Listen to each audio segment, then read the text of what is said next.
Hello, and welcome to Final Show Films. I'm John, or Senstaku, as you might know me on Twitter, the executive producer here, and I just want to thank you for watching. It really means a lot to us that people watch, listen to, and enjoy our shows. If you want to help us keep making these shows as fun and lively as they can be, please join your fellow fans in supporting us at our Patreon page at patreon.com/fsfilms or by subscribing to our Twitch channel, twitch.tv/finalshowfilms. It really means a lot to us that the amount of you who do support us continue to do so, especially our $25 plus tier supporters on Patreon. Antitonic, Cat Waterflame, Samantha Bates, Maureen Monty, and Bradley Alexander. Every little bit helps, so thank you to all of our patrons and subs. Check us out on Twitter at Final Show Films and on our website at www.finalshowfilms.com for updates, go-live notifications, and more. We love interacting with you, so feel free to tweet at us or email us at finalshowfilms@gmail.com. That being said, please relax and enjoy.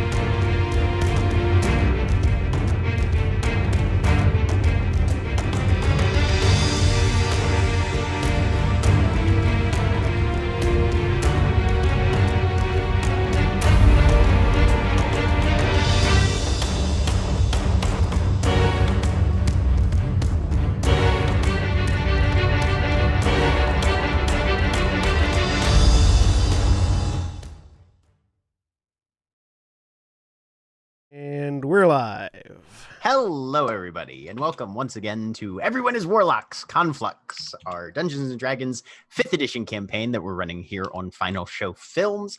My name is Jack. I'm your Dungeon Master and Storyteller for this whole narrative, and joining me today is Jeremy.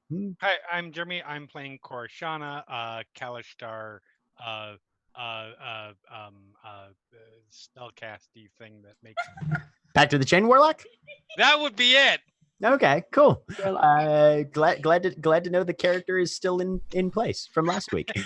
And John. I'm John. Are they?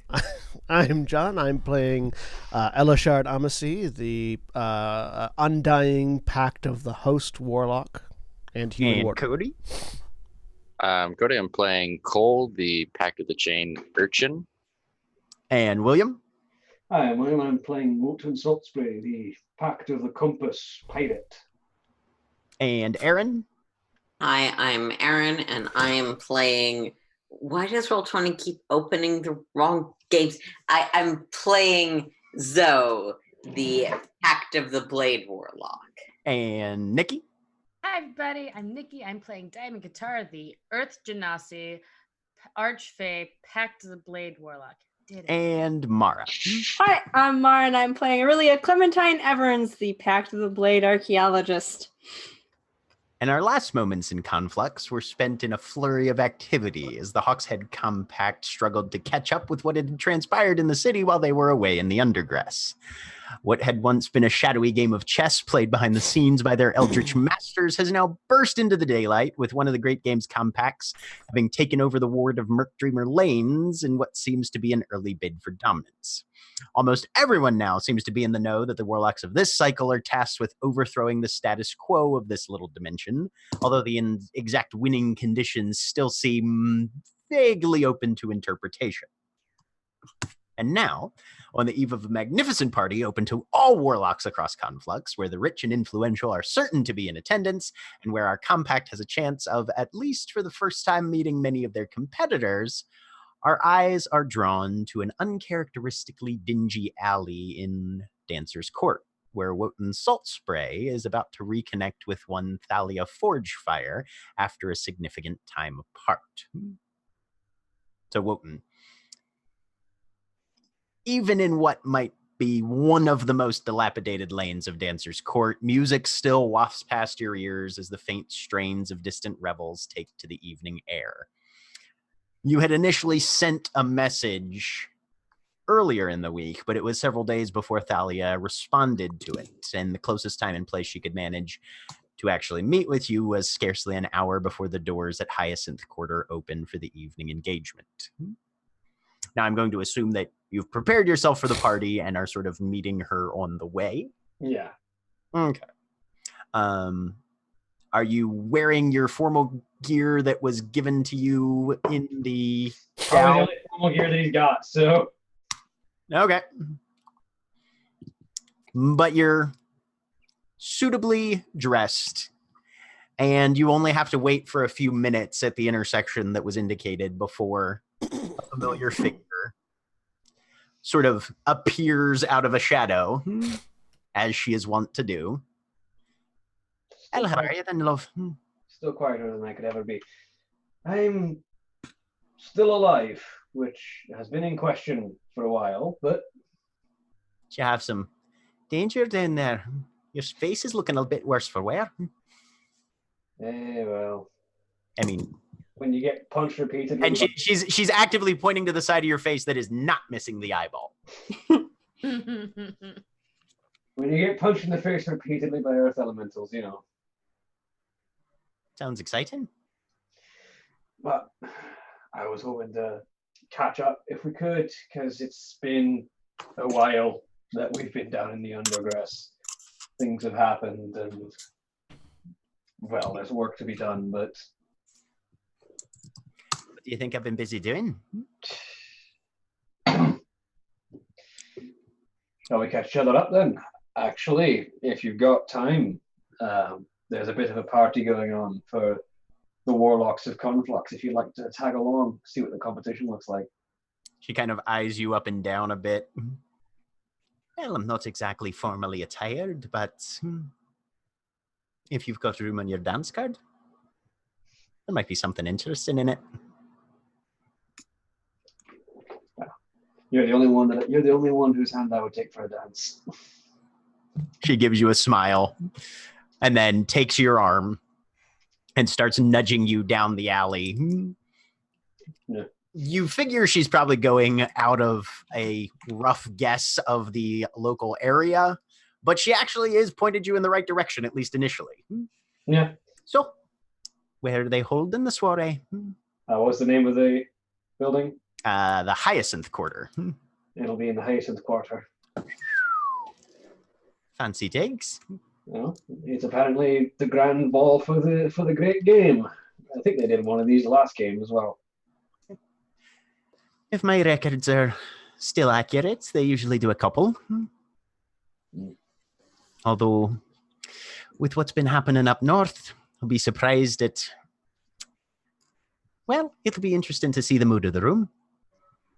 I suspect that with this current game, there'll be a little bit more tension, and I wouldn't be surprised if we don't see the compacts making the most noise. But if we do, that'll say some things. Well, as far as catching up goes, there's been a bit of work that I've been busy at.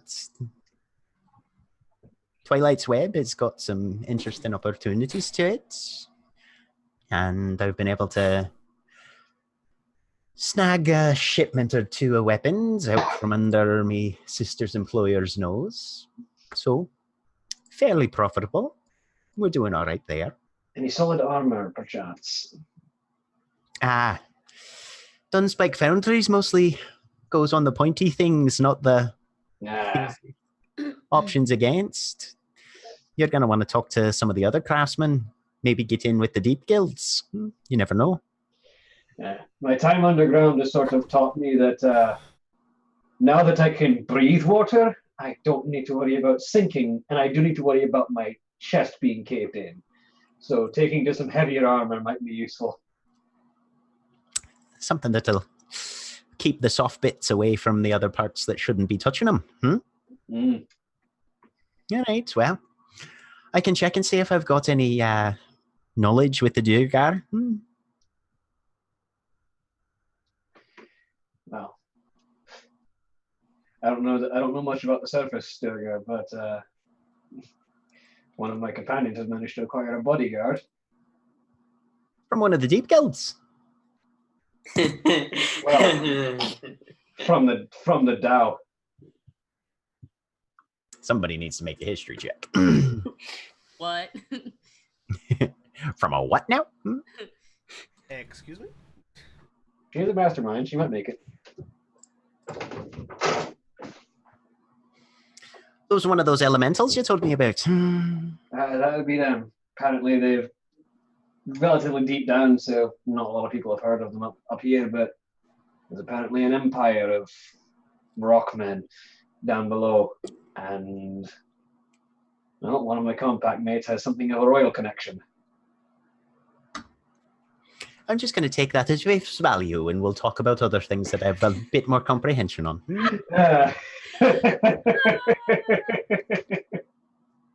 Oh, trust me, everything's gone way over topsy-turvy in the past couple of weeks. Now that things have calmed down here a bit, if you've got any capers in the offing, you need any help on them, just let me know. I was actually hoping you might have some contact on some major jobs, because I've been underground for a couple of weeks and we're going to need coin soon. All right, well, are you looking for fast and risky or easier to manipulate? Either or. Honestly, bigger payout's probably better. Sounds good. I'll beat the bushes and see what we can come up with. Well, for now, let's relax and enjoy a party, shall we? Sounds like exactly what the doctor ordered. All right, and the two of you continue. Is there anything anybody else needs to do as preparation before you guys all actually arrive at the Hyacinth Quarter? Diamond gets ready. Okay. Yeah. No, getting ready is implied. Look. You can take as many hours as you need on that. She does. All of them. 10 minutes for Cole. I was going to say, for Cole, probably 10 minutes. Yeah. No, a while. Are any of you not wearing the formal clothes that were given to you in the underdress? I'm not wearing the hat. Okay. Boring. I'm wearing my cloak over it Sure. because it's very nice, but I also like having the stuff Cloak of Protections offer. Right. Yeah. Whoever's Okay. walking should wear, Cole say, whoever's wearing, if they're going to walk, maybe have a cloak as well, because there's nothing that's more big of a target that says pick my pockets than very, very, very nice clothes. That is fair. Well, many of you are traveling in coaches, so each of you can mark off 3 silver for yourself if you're doing that. Yep. But for ease of narrative, we'll say you all arrive roughly at the same time. Cora would lean over and goes, I need to borrow 3 silver. I'll hand you the last 3 silver I have. I could have done it. It's okay. No, I like the idea that Cora and Zoe just keep giving money. Just assume at any given situation, Cora has absolutely no money, because that is the case. Yep. But upon arrival, a broadly constructed dance hall lies before you, twinkling with illuminated cut glass crystals in the darkening evening. The atmosphere is exceptionally festive, with a rousingly active and very popular waltz already being played in the interior. Stone architecture that makes up this structure is heavily carved with floral motifs, mostly of the species that lends the venue its name. As you disembark and approach, assembled all in your group, a number of small curtained booths are erected in the courtyard, and you are all directed to enter one.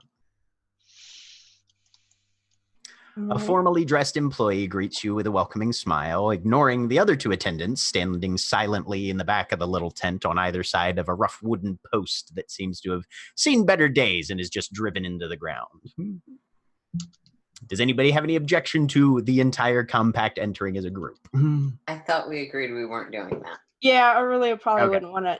You guys were parceling off? Yeah, split right. up, just in case. Sounds good. I feel like it's sort of innately happens with Wotan, considering he wasn't with the group prior to. Mm-hmm. All of you will have a similar experience walking in, however. So, name some people that are in a group together. Well, Aurelia and I keep mixing up character names because I have another character from a different game that is very similar. Torvald, there we go. Is with me. I don't know who else would be with me. I think. Okay. Was anybody else going to be in Aurelia's group, or are you guys breaking apart separate? You need to have groups that are groups, so I'll go with Aurelia. Okay. Would Cora be with you since you gave Cora the 3 silver? Probably that's too. Probably sticking with Diamond. Okay, so we've got Cora and Diamond. We've got Aurelia and Zoe with Torvald. And Wotan, having had a different meeting, is apparently coming from a different way, and Cole is flying in, so Eloshard is in a carriage by himself. Okay. No, when you step out, he'll land down behind, pop out, and then walk in with you. Okay. All right. So Eloshard and Cole, and then Wotan and Thalia. Okay. Good to know. And Rorik's with Diamond as well, obviously. Got him a shirt. Nope. Come on. Well, you could have got it for him, but he's not, Right. not wearing it. Yes, you may have purchased him a shirt. He is not wearing it. But it was red and everything. That was just an overly stuffed scarf he's wearing. So we'll start with Cora and Diamond then. The employee gives you a welcoming smile. Good evening, all. Personalized invitations, perhaps? I don't. You guys do not have personalized invitations. Which group are we? Cora and Diamond right now. No.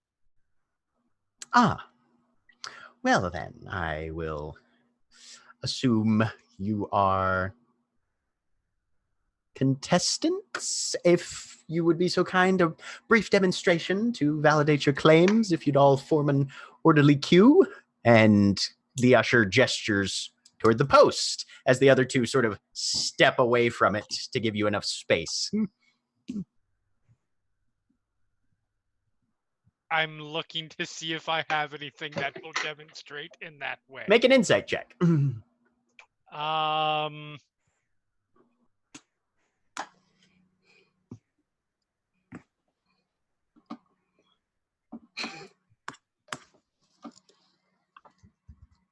Wow. Yep. Start rolling out the dice curse emotes.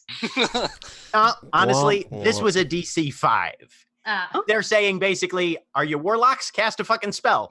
No. I understood that. Oh, okay, gotcha. That's what I meant. I was looking through my spells to see if there was anything that you can cast on a post.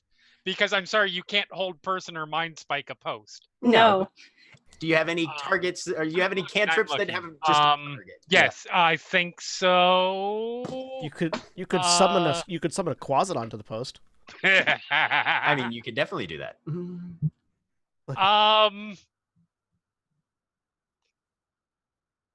You know what? With that insight, this one will actually work. What's the radius of space around the post? About 10 feet on a side. Is there anybody or anything within about 20 feet from it? Oh, yeah. The other two attendants are still within 20 feet. Okay, never mind. He won't cast Hunger of Hadar then. Overkill. So much overkill. I mean, well, but the point is, lots of people could potentially cast Frost. No, I will... Yeah, I will go ahead and cast Frostbite. Okay. I was trying to think of some really weird, like go up, headbutt the post so that it damages me, so I can cast Icy Rebuke. So you cast your frost spell. There's a bit of, oh, very well done. Yes, splendid. Well, and I mean, It was simply it wasn't as particularly good frostbite. Just the casting. I literally can't hear anything you're saying, Jeremy. Oh. He was minimizing the low. It wasn't a particularly good frostbite. It was just a. I don't know why you're complimenting it. Diamond, you're next in line. Diamond just minor illusions, another diamond next to her. Oh, quite original. Splendid. Excellent. And you, sir? Torvald goes up, Thank God. steps up to the post, and Rorik. then just stabs it as hard as he possibly can. Wait. Is this Thorvald or Rorik? Or, sorry, Rorik. Yeah. Rorik just, bam, slams into it. Knocks off about the top half. Oh God. The attendant sort of leans over to you, Diamond. I take it he's your +1. Fucking amazing. Like, you could tell him he's not if you want. Diamond doesn't say that. That's Nikki. Well, marvelous, quite unique. Now, of course, weapons of any type are strictly prohibited, and peace gloves must be worn by all our guest competitors. So if you would step this way, and you are both Cora and Diamond, you are each bonded with a pair of gloves each that ties the last 3 fingers of each hand into a single unit, effectively halting any efforts at incorporating somatic components into casting, while still making it possible to hold a glass or a fork or dance with a partner or something like that. So basically, you got your pointer and fingers free, and then these last 3 are mittened. All right. And now, unfortunately, a bit of a tiresome disclaimer. Spells of any type are strictly prohibited upon entries. The highest in the court of policy demands all guests operate on as equal a footing as possible. If you do have any supernatural capacity not inhibited by these accoutrements, we must demand that you refrain from exercising them. By the same token, if your trained eye detects such a thing being employed by another guest, we encourage you to delicately notify our event staff of the incident. Naturally, these gloves will also serve to identify you as substantiated entrants in the great game, but should you require an additional level of anonymity or simply wish to accentuate your current couture, our accessories closets are at your disposal in the adjoining room.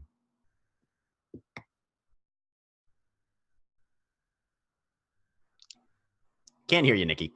Accessories closet. And one of the two pulls back a curtain, and you can see a number of sort of graduated bureaus laid out with drawers sort of pulled out, bottom one all the way, next one up most of the way in this sort of stair-step technique. And you can see each of them are holding things like scarves or masks or things, basically a number of various accessories that might be able to hide the face or impede recognition of someone's features. Okay. I'm good. Rorik somewhat grudgingly surrenders his axe and his war pick and shield. The rest of you are confronted with a very similar experience. Not being in possession of personalized invitations, you're asked to demonstrate your supernatural capacity. Does anybody refuse to for any reason? Nope. Okay. You are fitted with the peace bond gloves. How easy are these to remove? So they are firmly locked with a strap, lock, and key at the wrist. Okay. So yeah, no, you can't get these off short of literally taking the seams apart one stitch at a time. Okay. Question, Jack. Yes. Uh-huh. Theoretically, like a branding spite and a knife would be enough damage to remove these.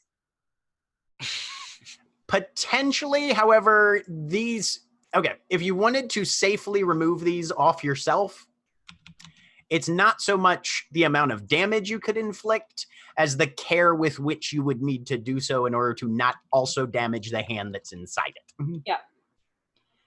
Other question, because Joe is not happy.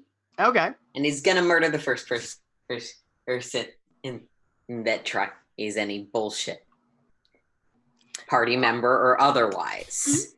question on the gloves as well. Would this impede me using the gun? No, actually, Okay. your thumb and trigger finger Yep. are free. Good there. Okay. However, you are given the disclaimer: no Yes. weapons either. Mhm. Yep. Cora does have a question, an actual like verbalized question. Uh-huh. Some abilities are reflexive and can't exactly be turned off in Such terms of as? supernatural abilities. Things such as being able to read any language. To be honest, my primary form of communication is typically telepathic. Fascinating. I find this form clunky. I can imagine one might. Well, I can inquire.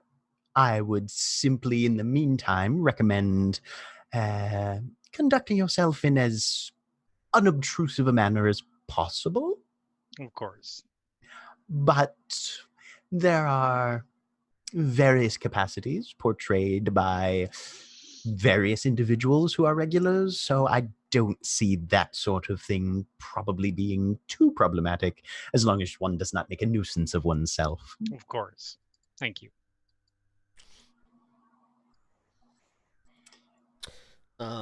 I take advantage of the accessories closet and acquire a mask.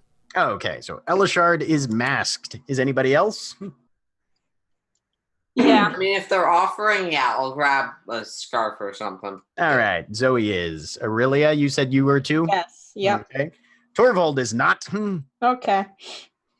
Thalia is not either. I mean, Torvald being masked wouldn't help because you can see him coming without seeing him.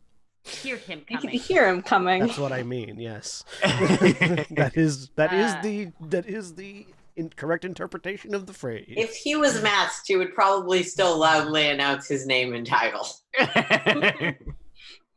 Diamond wears a mask. Diamond's on mask as well. Cole will Yes, pull so up- does Cora, definitely. All right. We're going masked. Cole's gonna use the scarf. He's still wearing the scarf that he always wears, and he just pulls that up around. Okay. As he So sees Cole, Elishard. Cole's got his own. Yep. Put a I've little got my star own. there. Brought your own accessories. Out of curiosity, Jack. So literally, Wotan is the only one of the compact proper that's not concealing their identity. Mhm. Well, I was killed by a pack of warlocks. Out of curiosity, Jack, are there any of the masks that? Do any of the masks on offer coincidentally like design wise match to the creature inside? You have no idea what the face of the creature inside you looks like. I know it's black Many and of- shiny though. I was gonna say there are some black and shiny masks, but that's There we about go. as close as it gets. Gonna get Like as a shiny satin kind of like thing. as featureless and black a mask as they have. Okay. So there's a vaguely sort of thin wooden kind of frame, possibly made out of some level of bone as well, with a sheer black satin across it that has a little bit of gleam to it when the light catches it correctly. It'd be like if the Court of Owls from DC Comics did black instead of white. Yeah, we'll go with that. Okay.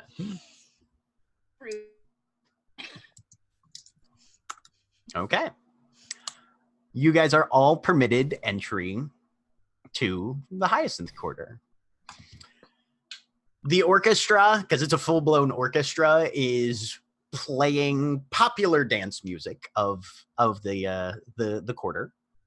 Many of you can recognize a tune that you've heard before.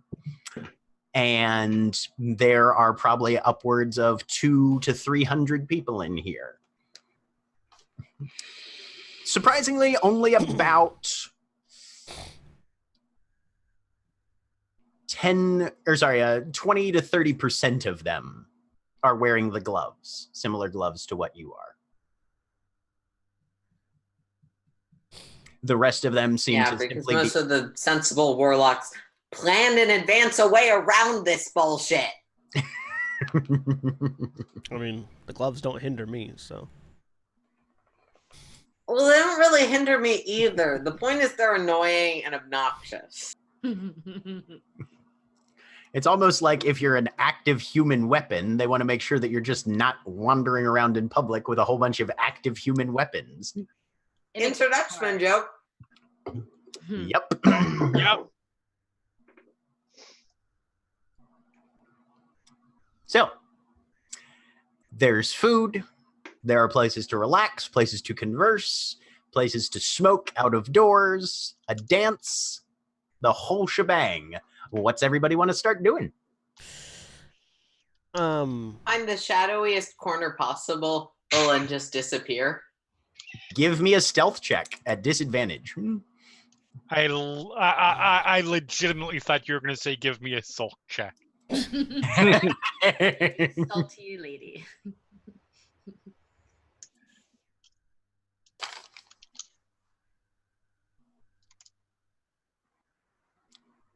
Oh.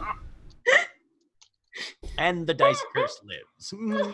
That's a natural one. That is a It natural was one. muted, so you didn't catch the long string of swears, but that's probably good because it means I didn't blow out the mic. So there are no shadowy corners of this room. You look around and you would literally have to go behind a curtain. And you think about doing that for a minute. So you step over and the curtain is attached to the wall. Of course it is. Then I'll go over to the smoking area. Okay. So you duck out onto this little side veranda with a number of picture windows behind it and some kind of French doors that lead back in. And there's 10 or 12 people out there, most of whom have some sort of pipe or cigar. Oh, Jack. Zoe is not doing a great job, just for reference, of not holding out the assassin aura. Uh-huh. Like, usually it's pretty not there. But right now there's definitely, like, the aura of the murder character. Sure. At least two of the other people out here on the veranda, however, are also wearing the gloves. I'm just going to stare moodily into the middle distance. Okay. Jack, quick preparatory note that I had made for myself but forgot because I'm not actually at my house where my notes are at. Could I have had Burkanan traced on myself before I went to the party? Mm-hmm. Yeah, Cool. you could do that. Sweet. Really The disclaimer as worded would prevent you from actually using it, but I mean, it's already been activated, so Yeah. Mhm. I can just expend it to gain advantage on a charisma persuasion check of my choosing. Aurelia will grab Torvald and be like, grab him where? As we learned on Monday, you have to be specific. she's not Doris. By the elbow. I want to mingle. Should we dance? Take a look around. If, like, that's kind of a central area. Sounds a splendid idea. Reminds me of our first meeting. Oh, Torvald's here. Yes, I heard. That's just like from where Wotan is with Thalia. Oh, they're here. Everyone has a moment to go, oh. Everyone reacts simultaneously. Yeah, that's a good question. Do I see anyone react? Because he is loud and also a noble. Possibly people here know him. Go ahead and give me just a straight perception check. Okay. Natural 20. You see a number of attendants, probably just within the immediate vicinity, at least 5 other people who are wearing crests or badges or shoulder insignia that indicate that they also are members of noble houses. So the only thing that really attracts the attention is the volume. Mm-hmm. But it's not like he outclasses the general attendant. Okay. I was gonna put a hand on Cole's shoulder and indicate to where the food is. Feel free. I'll keep an eye out. I ate before we got here, but that Whoa. doesn't mean I'm not hungry. I'm gonna say, whoa, unprecedented. Cole presented with Whoa, food whoa. is not. He's not gonna go for the food right away. He's gonna see if he recognizes any of the warlocks. Yeah, and similarly, I'm going to be looking around. I'm going to be sort of moving through with the gait of someone who has someone he's going to talk to, so it doesn't get stopped. Right. But So using moving that, with intent, but you don't actually have a target. yeah, using that to sort of get a look at as many faces as I can and see if and see how many people I can recognize, and how many of those people that I recognize are warlocks. Okay. Go ahead and both of you roll perception checks as well. Aurelia, as you and Torvald take to the dance floor, go ahead and give me either a performance or acrobatics check. Okay. Elishard, you're having a hard time sifting through just the sheer number of people. This is a fairly dense crowd. Everybody is dressed to the nines. Lots of people are wearing masks, so that doesn't make life easier. You're able to pick out a couple of knots of people who all seem to be wearing the gloves, but nothing particular. Torvald and Aurelia take to the floor, blending pretty seamlessly in with the dance that's already happening as the waltzers are making their round. Cole, you can pick out a number of individuals, all racial backgrounds, various genders. There's a solid representation of warlocks here. If you don't see anybody that you personally know. Okay.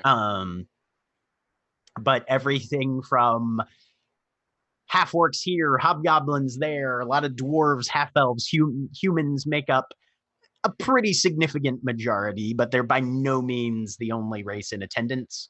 Some dragonborn, some Goliaths. They're every type of person is here. Many of them look at least marginally uncomfortable, like this is not exactly their normal scene. Yeah. But they're here anyway, putting in appearances at least, and some of them are talking to people who aren't warlocks. Some of them are clustering together with people that you assume are their compact members and allies. So, okay. Do any of them have distinguishing, like, are they all wearing long sleeves or anything like that, or not? As far Do they as have that any distinguishing marks and stuff. As far as that sort of thing goes, you don't see any like evident tattoos or anything like that. You're primarily looking at warlocks proper, right? Yes. You notice one group of 4. Looks like 2 humans, a half orc, and a gnome. All 4 wearing the gloves, all 4 wearing masks. But they're just sort of keeping themselves and kind of quietly conversing back and forth. They're not exactly closed off from the rest. They look like they're people watching and cracking jokes. Okay. All right. Okay. What's everybody else up to as some people blend in? So Wotan just sort of look at Thalia. Well, shall we take to the dance floor and see what we can see while we're here? First one to steal 3 things wins. You may have to lend me a bit of aid. It's been a while. I don't quite remember all of the steps. Also, you've only got access to claw hands. She's making a bit of a joke, but you definitely would not be surprised if she lifts something off of somebody at some point tonight. I expect her to. Like, between the two of us, she's the one with the fast hands. I'm the one with the tongue who keeps them distracted. Right. Mm-hmm. Go ahead and give me either acrobatics or performance. Is she actively assisting me? Both of you have to make... This is a partner's dance, so one of you has to roll for themselves and the other one has to roll for themselves. All right. You know what? Just to make a show of it, I'll spend one of my 2 inspiration. Just to okay. said it's a D8. Yep. 23. 23. It's still higher than 20.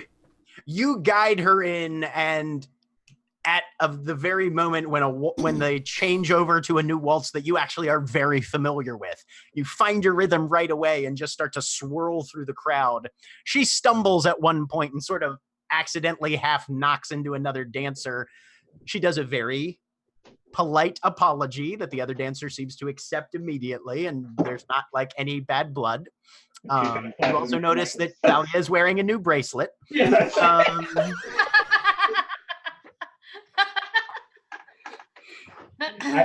I make certain to dance near optimal targets. Right. Yep. Mm-hmm. Best couple. And she sort of leans over next to your ear and just goes, 1 point for me. Oh, you're going to win easily. Come on. I'm here to help you win. That's why we make such a good team. Yes, love. Yep. Yeah, no, the woman is opportunistic. When she fucks up her dancing, she makes it work out for her. Yep. So we have two couples on the dance floor, and Aurelia. Yep. Are you looking for anything while you're out here? So yeah, just kind of trying to get a lay of the land again. The same thing as that first party went to. Figuring out like how people are conversing, if there is a central thing going on, kind of just the tone of the room, basically. Oh, okay. You notice that it seems like the nobles are sort of clustering off towards one side. Mm-hmm. Obviously, everybody who's dancing is constantly doing the sort of circle waltz thing that is considered traditional. Mm-hmm. But for the non-dancing crowd, there's this kind of zoned area, not physically marked off or anything, but you notice a significantly greater concentration of aristocracy to one side. Okay. While you're looking around, Wotan does the spin away with Thalia that puts her right adjacent to some noble's pocket. Yeah. And I will I'm getting a little thirsty. I'd like to talk to people. And like at a point when the music like lulls for a bit. Yep. Mm-hmm. Yep. Yep. Mm-hmm. Yep. And she will actually, because I realized that she wears glasses, and you can't do glasses and a mask, so she probably hasn't been wearing her glasses. Okay, so she's a little blind right now. Yes, so she takes the mask off and puts the glasses on. Okay. And goes over and gets a drink, and is going to, with Torvald probably actually, head over to one of the knots of nobles. Because why not? Okay. So you're heading over there, and you notice that there's a couple of knots of warlocks also interspersed with the nobles. Yep. Mm-hmm. Several of them are masked as well. And then you hear Torvald. Madam Gatdorf! Lovely to see you again this evening. How's the manufacturing business treating you? Baron who? Torvald is addressing a dwarven female. Okay. Who has turned and gives him a little bit of a smile. She was in conversation with a human male who's wearing some sort of nobility colors. And has a little knot of like 3 warlocks who are kind of all masked, but just kind of hanging around behind him, talking amongst themselves or to any other passersby that come into the general vicinity. Cora and Diamond, what are you guys doing? What do you, should we go talk to people? Can't hear you, Jeremy. We can give it a go. Okay. We'll see. Well, we will see.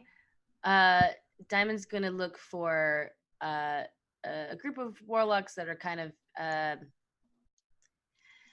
I guess off to the side, but not like not trying to look shady, I guess. She's looking for people like her who have no idea what they're doing. Oh, you're looking for the wallflowers? Yes. Make me a perception check.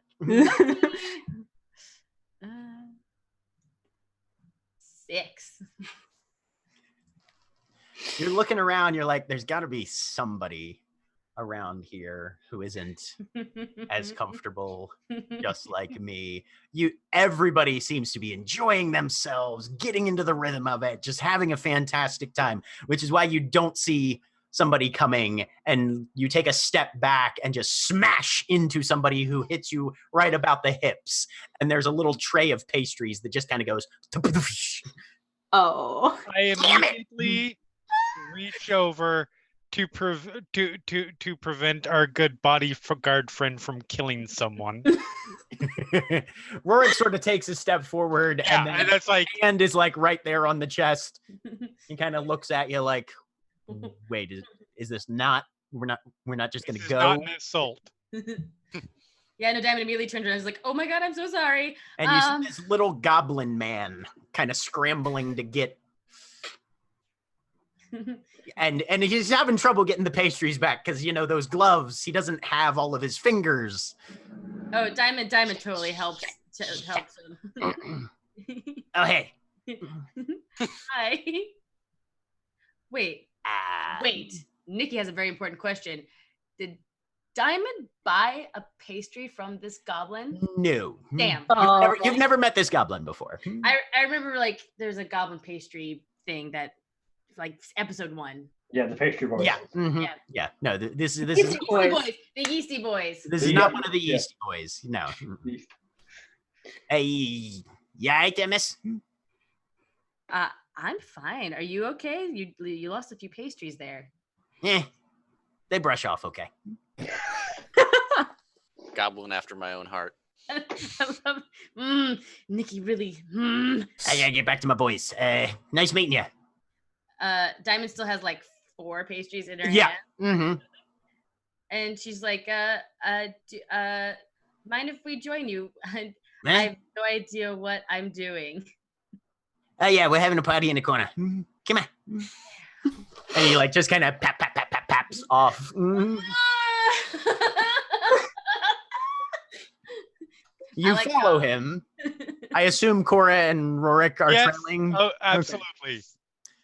To a corner where there's a few kind of squashy chairs set up, very nicely upholstered, the sort that look like they should have some give when you sit down on them, but because they're your grandmother's guest chairs, they've never actually been broken in, and they're basically cinder blocks, but very fancy. I would like to mage hand squish. Anyway, no. And there's 2 male humans and a male hobgoblin sitting in 3 of the chairs. The hobgoblin's limbs, he's desperately trying to fold them in enough to where they actually fit in the chair. His knees are definitely kind of up around further high up his body than they probably would comfortably be. Yeah. Kremlog, you found friends, looks like. Are any of them wearing masks? No. All of them are dressed in, for the setting, pretty darn drab clothes.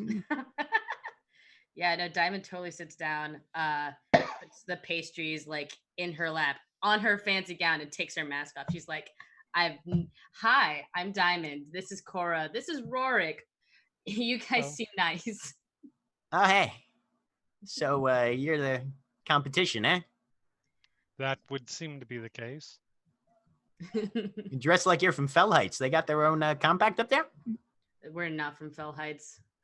You're definitely not. We're not from Fell Heights. All right. Just, did some work, got a little money, got some fancy clothes. This seemed like a place to wear fancy clothes. One of the humans leans over. Well, you wear it pretty good. Nice job. Thank you. Everyone here is I've had goblin- this conversation at a party. The goblin finishes dispersing the pastries. We're from Shadow Shades. We're the low 4. the low for?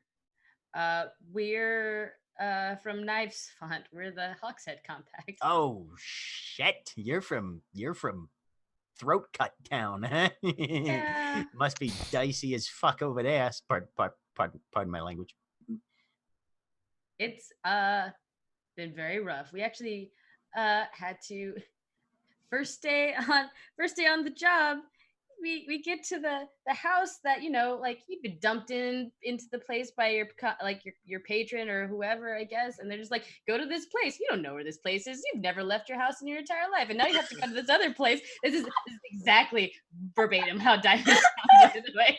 And then you have to go somewhere with people you've never met before, and then you have to kill a bunch of bandits in the house that you're supposed to stay in because a flowery guy turned your room into a forest, and it's a lot. And there's just like 10 seconds of silence as they just stare at you. My experience was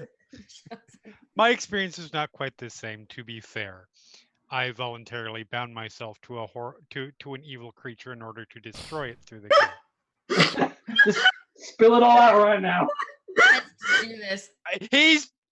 Look, Cora is following Diamond's lead. Right.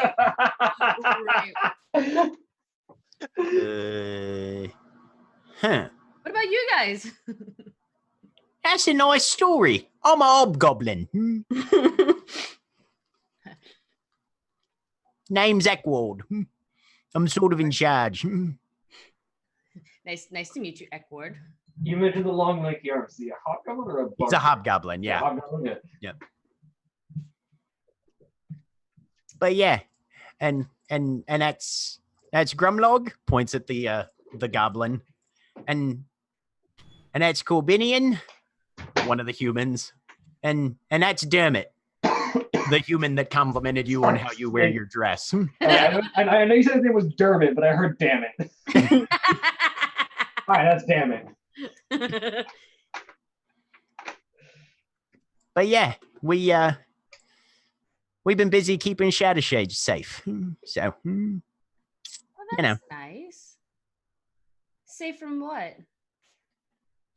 Oh, lot of criminal folk in Shadowshades. I mean, not as many over as Knives Font, sure, but I mean, there's some shitty people down there, and we've been trying to make it so the common folk have a little bit of an easier time. Let's see here. One sec. Sorry, I just need to roll something real quick. Okay. Yeah, Diamond's just like, that's really nice. That's super cool. We haven't done... Well, that's not true. We've done a few things to help the people of Knives Font. Doesn't feel like we've done much, though. We have been busy. But these four strike you as the most salt of the earth warlocks that you could imagine. They're doomed. I love them. If Diamond is fancy, but she's like not. This is just like, this is nice. This is very nice. I'm just gonna sit here and eat pastries with these very awkward people. Yeah, Grumlog has like divvied out the last of the pastries, and there's one left, and he's sort of trying to figure out who he's gonna offer this one to. So, Miss Diamond, where you from? She like takes it and hands it to Rory because I don't think he's gotten one yet. Just gone. I mean, I'm originally from oh my god, Stormways. I forgot my own home. Yeah. You come from a workman's town, sounds like, yeah. I mean,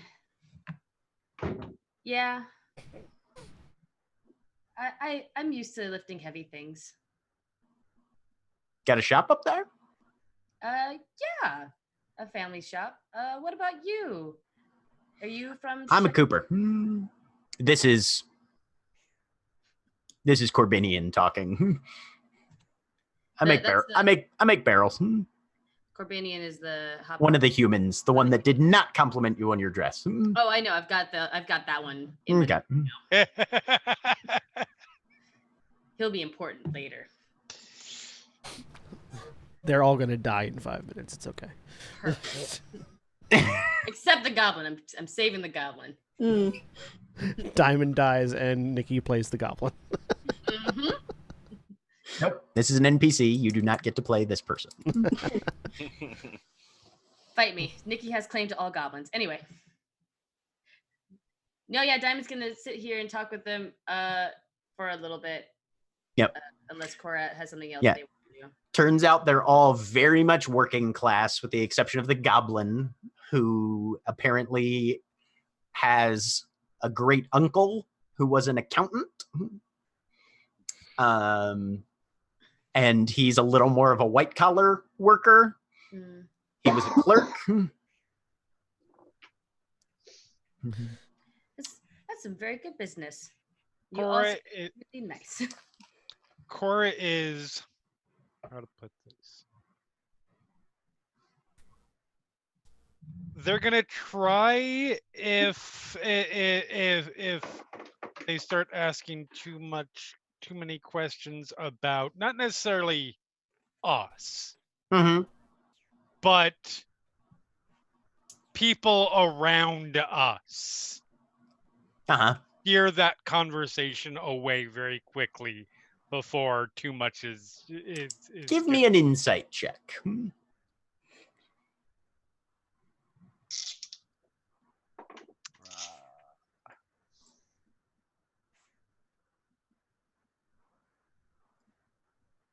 13.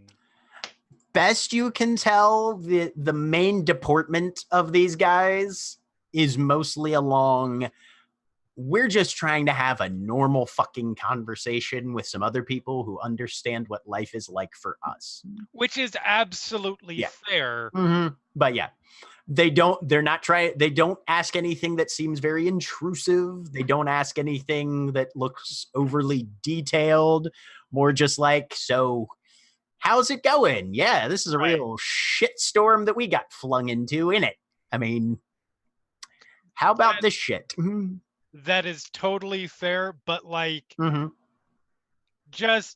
I mean, Cora doesn't even trust half of this party Right. information about people related to them, and is certainly not going to trust another compact with information about them or Diamond's Legit. Mhm. family and friends.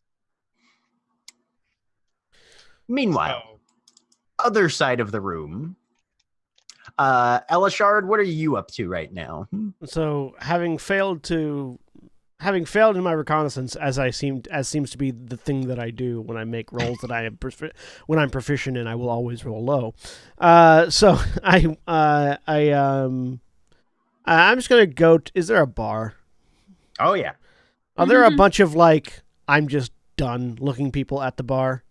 Not terribly. The bar is kind of one of these wander by sort of places. Right. There's so much demand for alcohol at this place that it doesn't seem like there's really all that much room or space to just wait at the bar. Is there is there a place very close to the bar where all the people that are done are hanging out? No, that seems to more be out in the smoking area. Okay. I was gonna say all of the disaffected characters are presumably the smoking and staring moodily into the middle distance with me. I'm gonna get a drink and basically post up near the bar where I've got a nice view of the proceedings, and just doing the thing where you have to lift the mask to take a drink and then put it back. Right. Go ahead and give me another perception check then. Wow. 7. Okay. I Better rolled than last time. I rolled a 2 and a 3 so far on my perception checks. We're going great. So I'm just gonna hang out because Elishard isn't feeling all that great. So he's just gonna lean against a wall and drink. And your passive perception is 14 though, right? Yeah, my passive is 14. Okay. Sounds good. So you're just going to have that be your rough element here, as you're just sort of idly scanning. Yeah. You're not able to pick out any details yet. But if something happens, you've got a 14 of notice. Yes. Okay. Literally double what I just rolled. Right. So, Aurelia there with Torvald. As you guys were going to get a drink as well, you're kind of close to the bar, so you can definitely hear Torvald talking there, Elishard. Okay. Anytime that he opens up his mouth. I feel like I can hear him no matter where I'm at. I mean, It carries. He just sort of cuts through the Big sound. room though. it does carry a bit, but you know. 200 to 300 people. I feel like Torvald he's that guy that just like no matter what, no matter how loud it is, you can always hear him cutting through the sound. Mm-hmm. Yep. I have a drink. I'm noticeably not drinking because listen, I don't want to make a Constitution save. Okay. Those are bad. Not yet. But go ahead and give me a history check, Aurelia. Yes. Because I think I know this person. 14. You definitely know the name. I mean, Gatdorf and Chamberlain are the people that make the storm steel weapons for the warders and some of the nobility on commission. He just turns to Torvald. Well, it's lovely to see you again, Mr. Fauntleroy. It's been quite a time since we moved in the same circles. It serves your father's well? Yes, quite well. Never going to die, that one. He'll be around far beyond most of us, I believe. Except for maybe some of our elvish politicians. You know what they say about elvish politicians. I elbow him. Introduce Oh, him. yes, I'm ready. And this is my friend, Miss Aurelia Clementine Evans of a Warlock Compact. And he seems to be grasping for the name. The name doesn't matter. I'm here as myself right now. I am just so excited to meet you. I have always wanted to tour the factories. I do a little bit of designing. I'm an archaeologist, but I have some engineering designs that I've done over the years. I will list something, I can't think of a name right now, like a pump or something to like lift water out of a hole that you dig, something like that. An improvement to that. And I've always fascinating. Probably has quite a few archaeological applications to that sort of thing. It would, yes. And I would just love to see the factory sometime. But where are my manners? Isella Gatdorf, and she holds her hand out to you. I will hold my hand out with the glove. Yeah, okay. She'll shake your hand. And I should probably introduce who I'm speaking with here, too. This is Anaxthar Valadas. And the gentleman wearing noble's clothes reaches a hand out. Pleasure to make your acquaintance, ma'am. We may have just lost Mara because Mara's face has not shifted in the past, like, several seconds. Yep, I think we did. Mara's internet decided to crash. Internet froze. There! Sorry! And everyone's faces rearranged. Now I've got to do a thing. Sorry. What was the last thing you heard, Mara? I heard a part of her name, like the first name. All right. The name, it's a he, and the name is Anaxthar Valadas. Anaxthar Valadas. Okay. Torvald also reaches out a hand. Ah, Master Valadas! I hear you're one of the first families here in Twilight's Web, is it not? Yes, that's correct. Is he a warlock as well or not? No. Okay. He's just a noble. Yep, just standard gloved hands, like dancing gloves. Yes. Not restrictive gloves. Except for in Dancer's Court, Torvald. Twilight's Web is adjacent. Yep. Here in Twilight's Web, you mean Dancer's Court. Right. Yes, what he said. Lovely to meet you. I was hoping sometime to get a tour of the Gatdorf manufacturing facilities. I would love to see it. A persuasion check. Yep. Go for it, Warlock. Do No. the Warlock thing. Come on. Oh God. Oh. Use my inspiration. Yes, absolutely. Hey! 17. 17.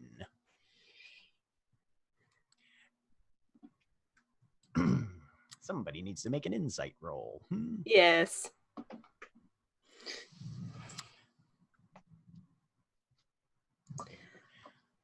Well, that sort of thing is very rare. And of course, Stormways already has a sponsored compact, but maybe after the game is done, we could see about letting you take a look around. Yes, but does the Stormways Compact have a new weapon design?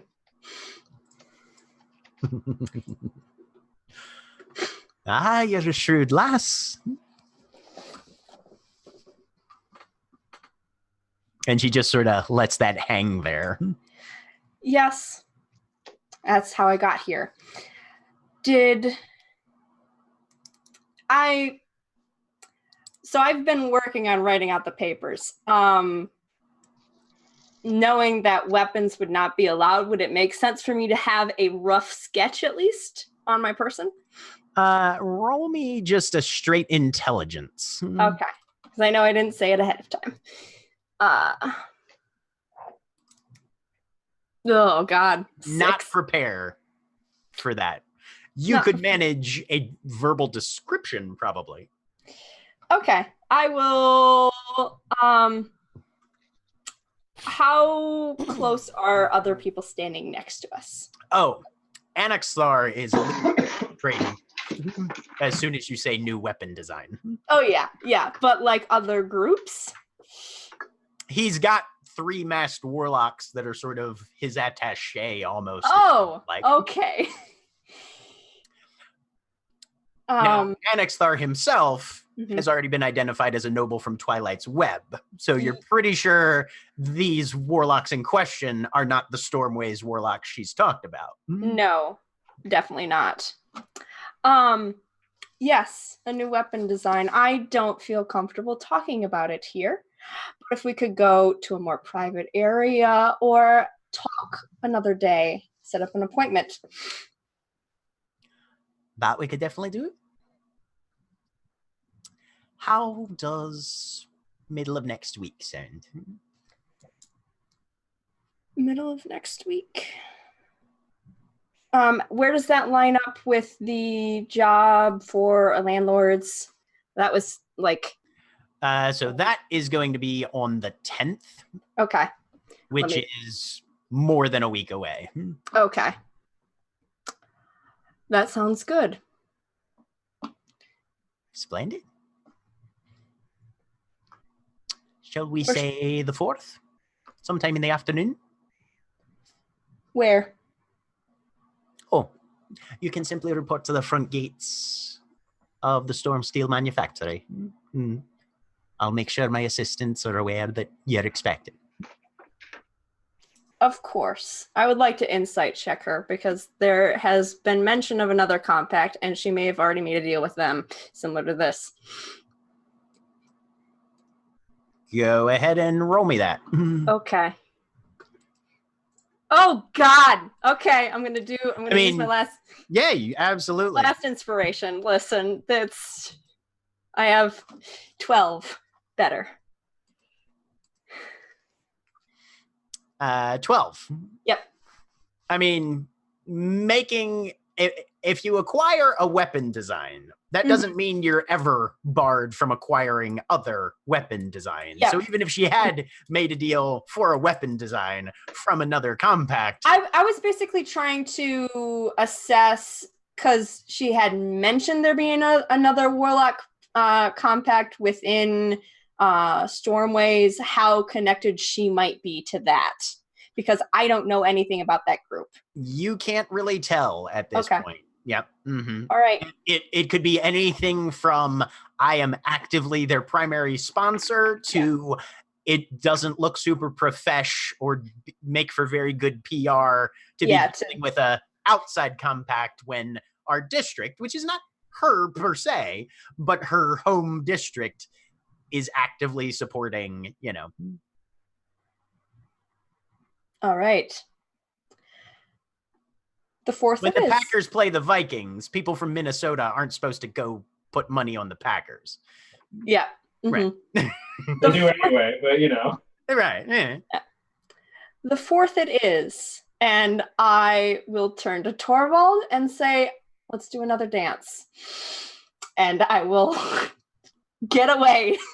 All right. You're dipping out of there. Yep. I want to fly. Sorry. So, Elishard, you definitely heard everything that Torvald said. Okay. Everyone heard everything that Torvald said. No, just Elishard. He's the only one close enough right now. 200-300 people make a lot of noise, even if you're Torvald. Yeah. I think Torvald would take that as a challenge. You might. Torvald spontaneously becomes a warlock just to get the amplify a voice ability of prestidigitation. For thaumaturgy. Yeah. Or thaumaturgy. Thank you, William. Like not related to the game, just for that one reason. Was I able to hear or make out anything about because Torvald didn't say anything about it? That Stormways has a supported a supported compact Yeah, at this supported point. compact. No, you had not heard that bit of information. Okay, yet. I did not hear that. All right. Now, if you're wanting to wander around and try and get the gossip, I'll let you make another pass and make an investigation check. Sure. I Do am it. worse at investigation than perception. So Awesome. that means I'll roll higher, Wow. obviously. Because Forward detective. I'm proficient in both, but my investigation is a 3 and my perception is a 4. Nope. Why? How? Apparently, parties are Elishard's Rolled. kryptonite. Rolled another 2. No, see, If I could roll higher than a 5, I might gonna get say, somewhere. I was I gonna say, have don't yet think to you rolled roll- higher than a 5. I haven't tonight. rolled higher than a 4 yet tonight. I feel like that dice cursing was getting some work out. Yep. It's new, so it's working. Elishard is the one person of the moderately the social class that he'd be able to navigate this situation instinctively. So he can't have any of the roles that would let him. Yeah. Right. Okay. So you're wandering and unfortunately not picking up much. Aurelia is back to dancing. Yeah, and basically trying to assess the situation that I left because there were 2 other warlocks there, and I'm trying to keep an eye probably on them and see if my actions have caused any sort of ripples. Okay. So you are dancing a waltz while trying to keep an eye on some people who are deep in a crowd on the other side of the room. You're making disadvantage doesn't stack, so you're just making a perception roll with disadvantage. Okay. 6. Yeah, you can't even see them. Okay. Your perception is so low that you think there were only 2 warlocks there. Thanks.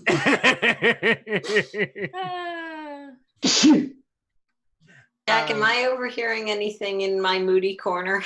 If you're looking to see what you can overhear, go ahead and give me a perception check. Sure. Yeah. If anyone walks up to the murder this assassin, that's also fine, but mostly I'm curious if I'm hearing anything. 9. Oh. Better than most people have rolled tonight, okay? There's some light conversation happening in a couple places. You're not picking up anything other than general sort of party chit chat. The gossip concerning Merc Dreamer Lanes seems to be the predominating conversation topic, but you don't hear anything new other than what that increases your understanding of that situation, other than what Zoe already possesses in terms of knowledge there. That's fine. For the record, though I no longer keep regular stats, so I had to check. So far this session, we are averaging a 7.6. Awesome. I love taking You're you guys welcome. Yeah, I pulled that average way up. My natural 20. Yes. Yes, without that. Yeah. I'm just keeping it at the bottom right now. Mara has a natural 20 and I have an 18. Yeah. I had a 19. Yeah. No, those rolls without those, we are at an average of 6.15. Yeah, but it's not really fair to give the average without the high rolls because that's always going to be low no matter how well you're rolling. All right. So, Cora Right? and I mean, it depends on whether or not they're outliers. Yes. They're outliers. It's Right. just- And in this case, they're probably outliers. Okay. Yeah. In this sampling size. Yeah. It depends on your statistical analysis. I'm going to shut up or I'm going to basically give you guys 50% of my undergrad degree. AP stat. So, Cora and Diamond, Yep. the level 4 seem pretty content to just sit and bullshit for as long as you guys want. They, however, are not, they don't put out any sort of, but you need to stay here with us sort of thing. They're just happy to have somebody to talk to that seems marginally approachable. Diamond's gonna dust off her dress and she's like, I am wearing a fancy dress. I'm gonna go dance now. I'll be right All right, but remember what I tell you. You need any tax code work, you come to Shitstacker Accountants, all right? I'm not even mad at that one, just disappointed. What? His name's Grumlog Shitstacker. It's his last name. The GM knows exactly why I'm annoyed at you. I love this goblin. He's my best friend. Anyway, and Ulrich will remember this. Wait, Simon has like 5 best friends now. Look, he had to compete with Bubbles to begin with. That's fair. Bubbles will remember this. Bubbles barely remembers what he ate last. No, it was a table. But you need to remember that. It's gone. Yeah, it's gone. Diamond turns to Cora. She's like, Cora, do you want to dance? I'm very bad at it, but I probably am as well. do you want to dance badly together? Yes. Yay! I suppose. Aww. All right. Adorable. Both of you can roll either performance or acrobatics, whichever you prefer. The So one that excited allows to see how this turns out. Oh I'm god. gonna accidentally murder somebody on the floor. I got a 16, which is better than if I rolled acrobatics. I need to turn off advantage. Nice. Hey. Now we're getting somewhere. Averages are going up. Woo! So you I both don't- sort of stand on the edge for a minute in this awkward sort of, all right, we're holding. And then you're in, and you manage to keep up, and off you go. I'm curious how much stuff Thalia managed to steal by now. Let's see. Thalia's circumspect, so she's not just going to go whole hog. But Between the two of us, she has the caution. Also, between the two of you, she has the expertise feature. but she is no slouch. She's doing fine. We'll say she's doing fine. Her lowest sleight of hand this so far has been a 19. Nice. You guys are gonna leave. She's gonna lift up a sleeve, and it's just gonna be bangles all. And then gonna get into an alleyway, like open up a chest and just shake her dress loose, and coins just dump out.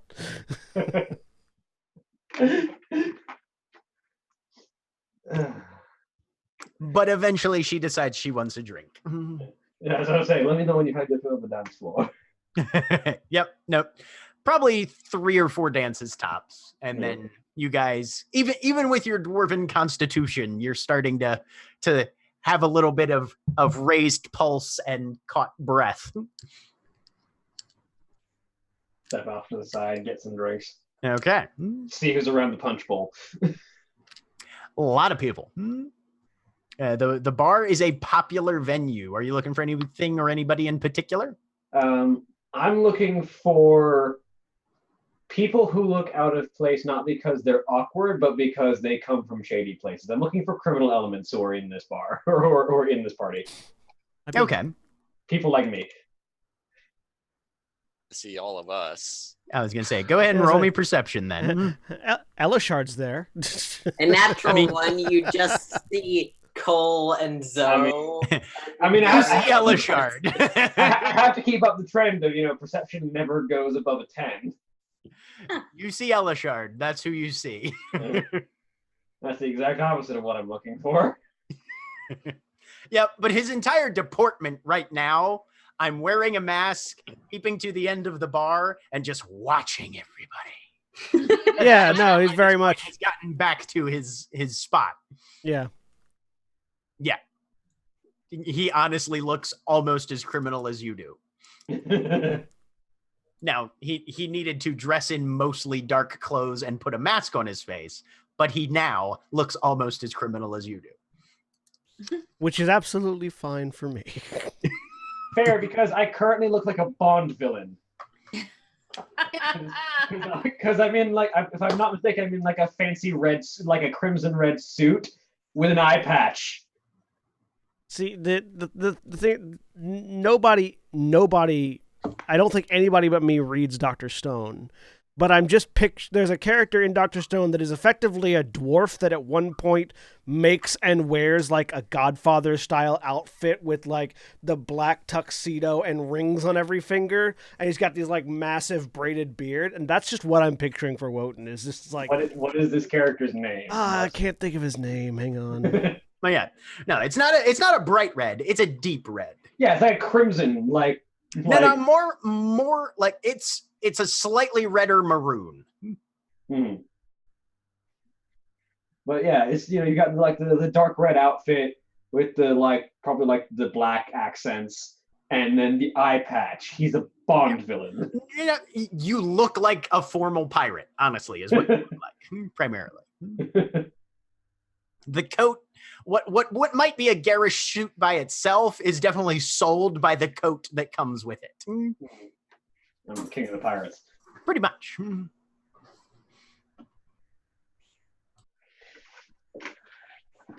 And yeah, so everybody is finding individuals to talk to and that sort of thing. Zoe, somebody does finally come up to you.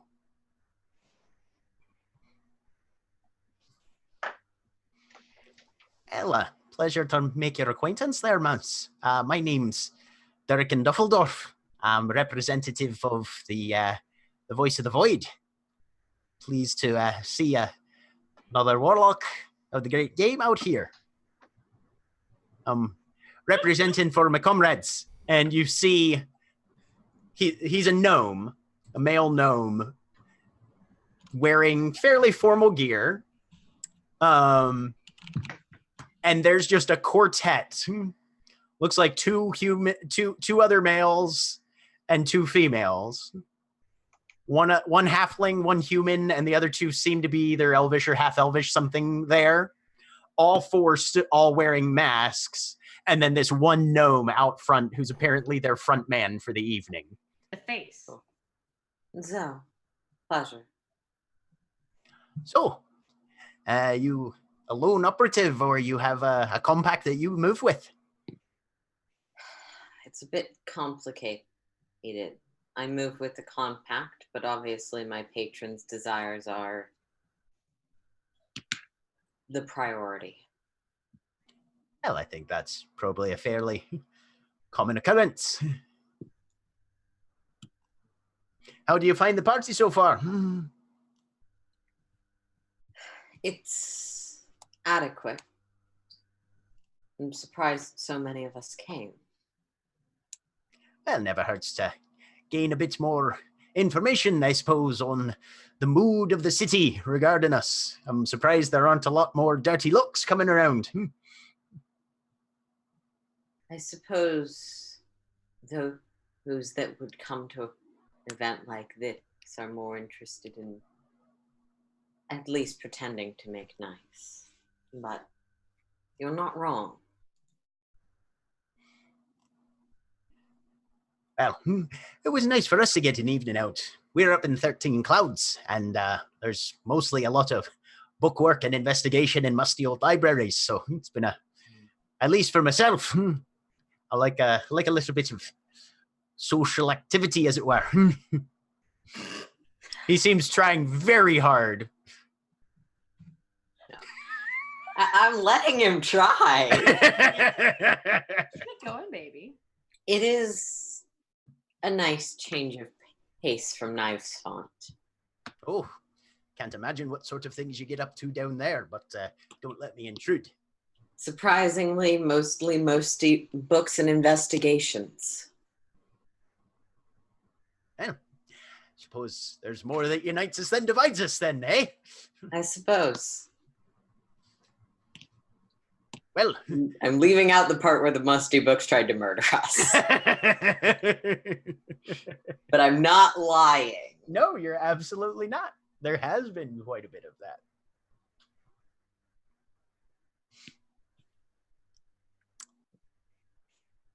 All right. So while Durican is making contact with Zoe, what are the rest of you doing?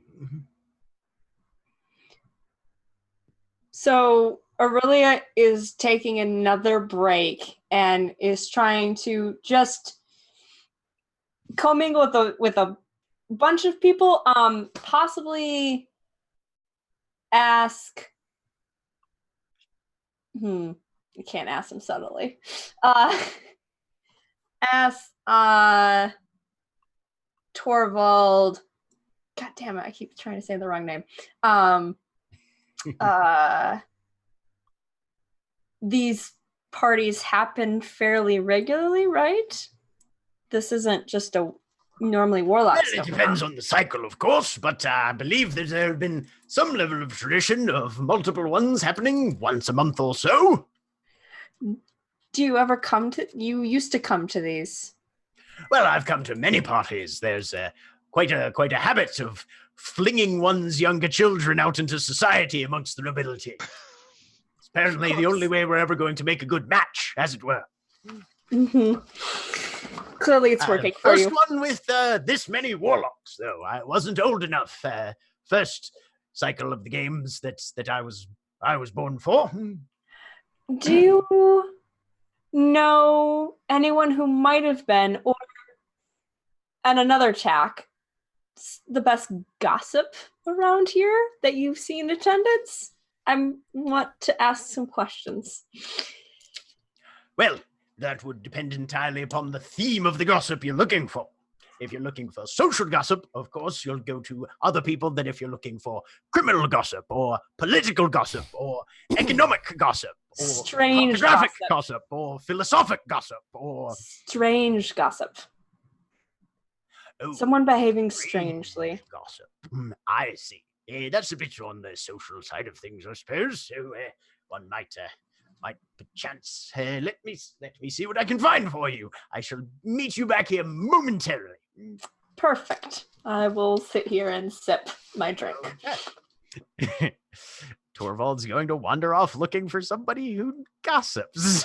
Yep. This can't possibly end poorly. Excuse me, do you gossip? Hopefully you'll be better at it than that, but who knows? While they're pausing to get a drink, I almost said Ingvar for a second. Wotan kind of looks over at Thalia. So, any higher profile targets you can see around here that might be of interest? I'll tell you the highest profile person here that I recognize. And she points off to a corner where a very round-bellied Durgar is sort of seated. He's older. He's got a pair of spectacles kind of perched at the end of his nose. His arms, however, are ridiculously ripped to the point where he's almost busting out of his suit. long beard, hair swept back, very white. That there, my friend, is Gorzin Karag, who comes from Knives Font. He's a leader of the Deep Guilds over there. Actually, comes from Knives Font, you say? Oh, aye. Lad has some pull, and no mistake. Would I be aware if Knives Font has a sponsored compact right now? Give me just a standard history check. Does Knives Font do anything officially? Sorry. That's a separate history check. Not that you've heard. I do want to know things about this. So I will use my last inspiration. I can't roll high on inspiration, apparently. 10. Not that you've heard. I might actually need to talk to him because, well, our compact's from Knives Font. And powerful contacts in that zone might help us out a lot. Oh, aye. If you can get him on your side, that would be pretty feather in one's cap. Do you happen to know his preferred drink? She looks at him, and you can see her eyes kind of dart back and forth.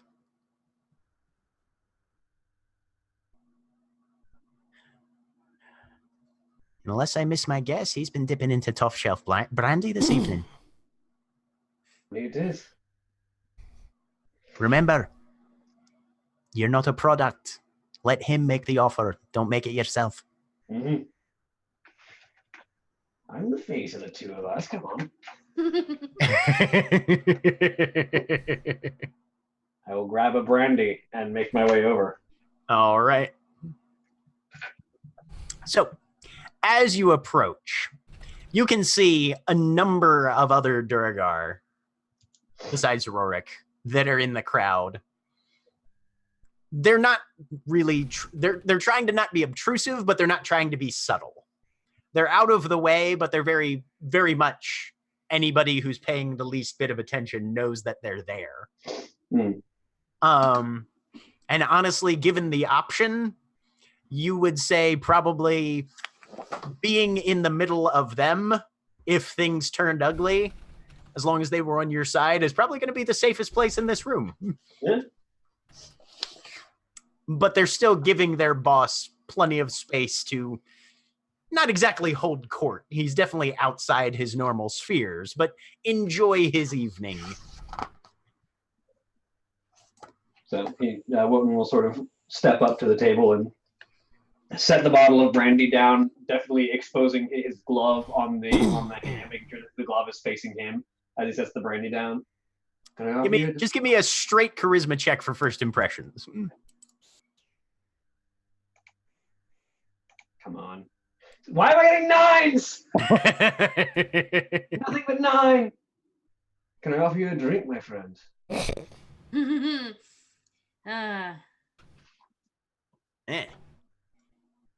Yous can offer me a drink. As to whether or not we're friends, and he takes it, twists the top off, and just slugs probably a good 4 swallows straight back, almost like it's water. That remains to be seen. What's your name, son? Wotan Salt Spray. I heard you were dead. Lots of people heard that. Regale me. Well, you want to hear the story of how I went under the waves and came back out of Warlock?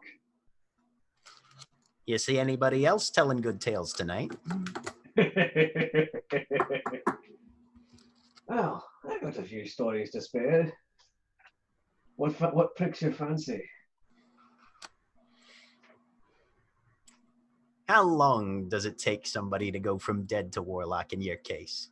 About 9 days living under the water, learning from the thing that would have you make your way in the world for the game, gaining power, learning to breathe as one might under the sea. It's an arduous process, but I think I've come out better for it. Did you come out by yourself, or you got friends with you tonight? I'm part of the Hawkshead Compact. The eyes narrow. Wouldn't happen to be run out of that God's damned boarding house on the other side of the font, would it? It's ours now, but there were some unsavory types in there who needed to be ousted when we found it, but... Nah. The rats don't let anything go that easy, buddy. Oh, I'm aware. Our dealings with them have been terse, but we've got a working relationship at the moment. Man that can get along with an unlikely landlord. I can appreciate this.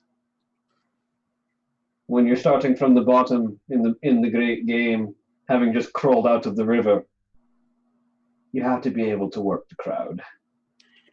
So you went and found another drowned rat. You could say such. Yeah. So, working out of the font these days, are we? For now. But the game sends us all across the world. Similar to me own business, sounds like.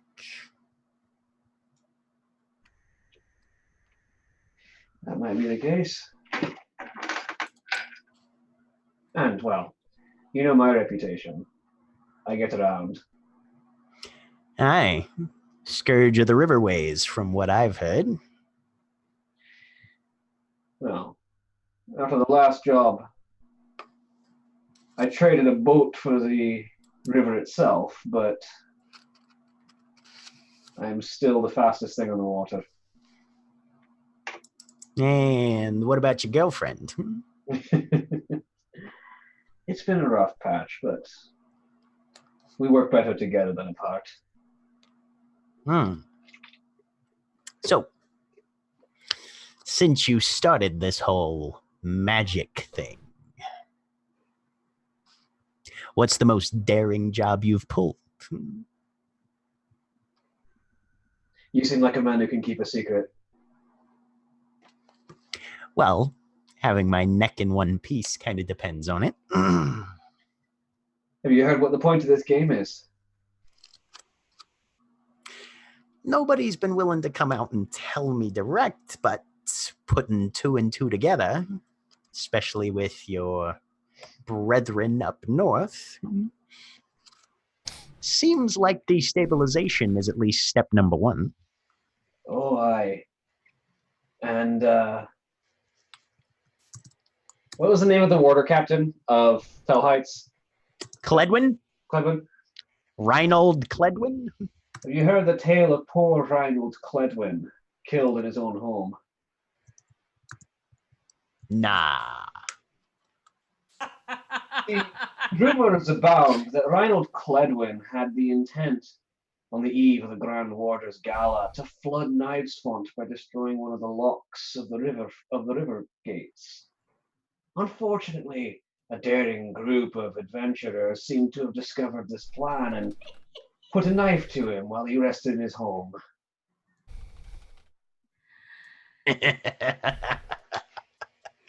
Well, you got a pair of brass ones on you. I'll give you that last.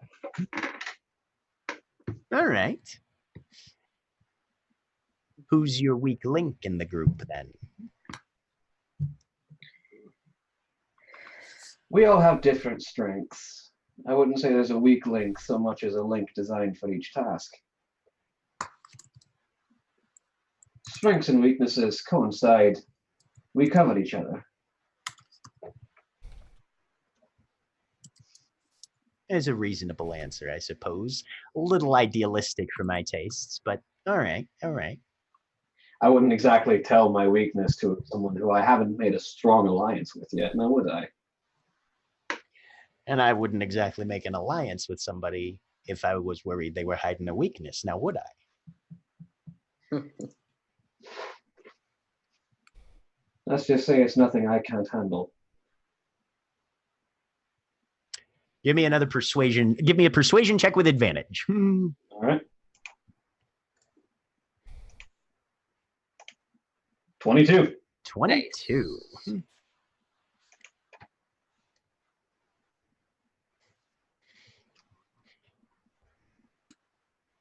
He grabs an empty tumbler that's been sitting nearby. Somebody has obviously drank out of it at least once, and he fills it about halfway from the brandy. You talk to your people, and then you come see me, say, sometime on the 2nd, with a couple other representatives from your little group, and we'll see what we can manage. Do I know where to find him in Nice Font? No, but you feel like asking around might be part of your first, like, that might be part of the interview process. Yeah, I figured. Mm-hmm. Well, he says as he takes the tumbler and knocks it back in one. I guess we'll see each other on the 2nd then. It's been a lovely conversation, my friend. Enjoy yourself, Mr. Salt Spray. Mm-hmm. I'll see you next month. He'll stand up, having granted the bottle and having conversation, and walk back to Thalia. All right. Anybody or anything else that anybody is particularly trying to accomplish with what your characters know of what's going on in this room? Sans the constant sexual puns, Cole is going to do his best Hedon impersonation in the general levity and just try to do his best to mingle and learn what he can. Are you looking for gossip of any particular stripe or purpose? No, just any information at this point here is good information. So, okay. And he'll introduce himself as Luke Rainier. Luke Rainier. Okay. Is it really a Heaton impression if it's not rife with sexual puns? I mean, you can be anybody who wants to be can be a Hedon tribute act. It's okay. It's true. Okay. Well, she will spend most of it stewing. She is going to make some peeks around, see if she can definitively identify any warlocks that aren't wearing the little handcuff things, or anyone who's using magic anyways, because a great deal of magic, including most of mine, doesn't require a somatic component. That is like. I'm also going to keep an eye out for familiars. Okay. And even though it has literally never worked, Elishard will continue to try to find any amount of gossip or information that might be useful. All right. Those of you looking for gossip will be making perception checks. Yeah. Do I make that as well? As Zoe. Yeah.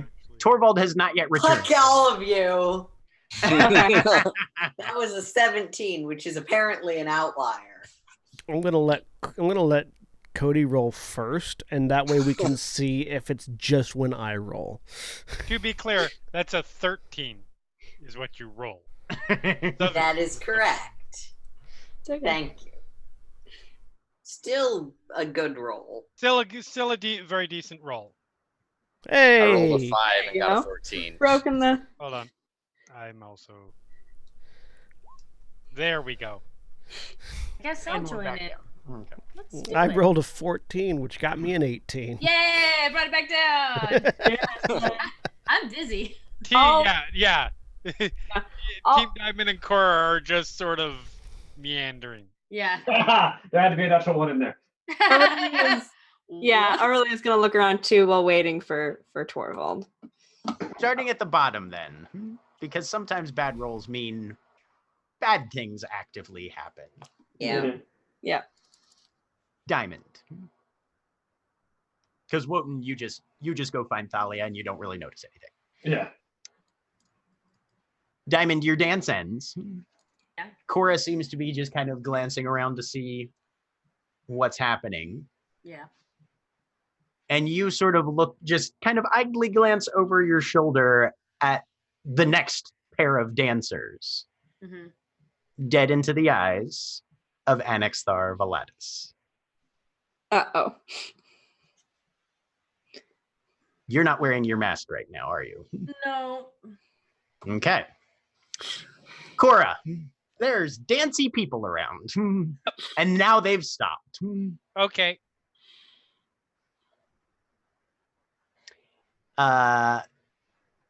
Cole,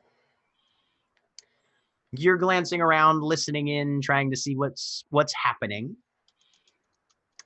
The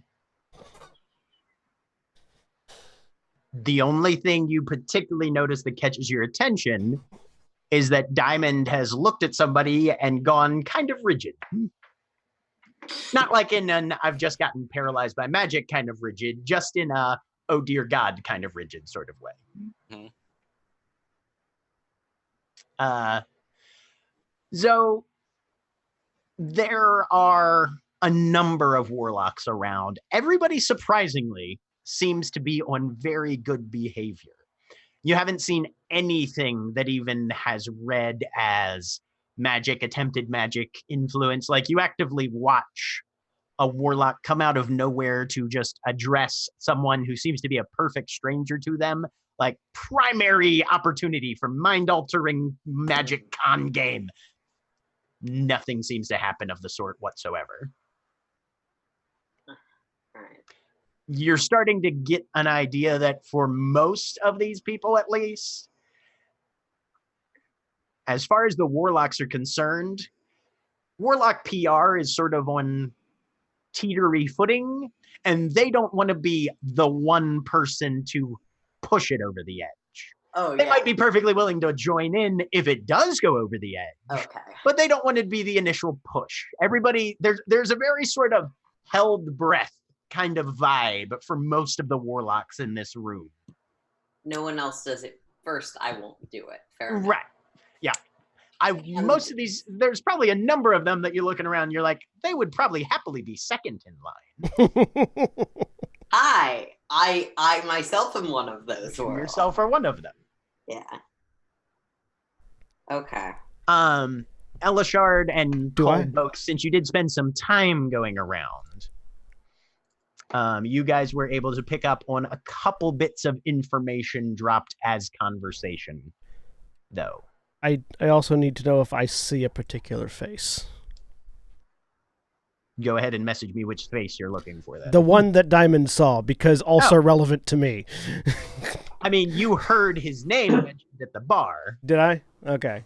Yeah, no. Torvald addressed him as Master Valatus. Which definitely would have pinged your. Sorry, I was talking with the new viewer in the Twitch chat and didn't notice. Yeah, no, you have been aware since the bar that there's at least a Valatus. I would like to slightly rejigger what my previous perception roll was for then, because if I had realized I had heard that before, he would have been looking for that person. Oh, okay. So you definitely saw him before, but he vanished into the dance crowd at that point, and then you sort of lost track of him. Okay. Cole, you were also able to pick up that there's apparently a compact called the Autumn Temple. 6 or 7 members, and they're sponsored by the Cryptword Ward. So they apparently have kind of an official district associated with them as well. All right. Familiars walking around? There's a few. Okay. But they seem to be sticking very close to their warlocks. None of them are wandering isolated. Yeah. But you'll see like a cat going behind somebody's legs. There's a couple of birds perched on shoulders, a few pseudo dragons, and even someone who is openly flaunting an imp. Any other for the Please don't flaunt your birds, imps in public places. Any other ravens? You don't see any other ravens specifically. Okay. No, the birds seem more on the predatory raptor type. Okay.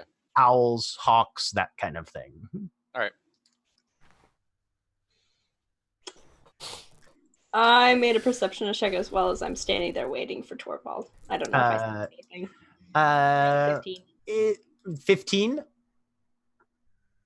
Yep.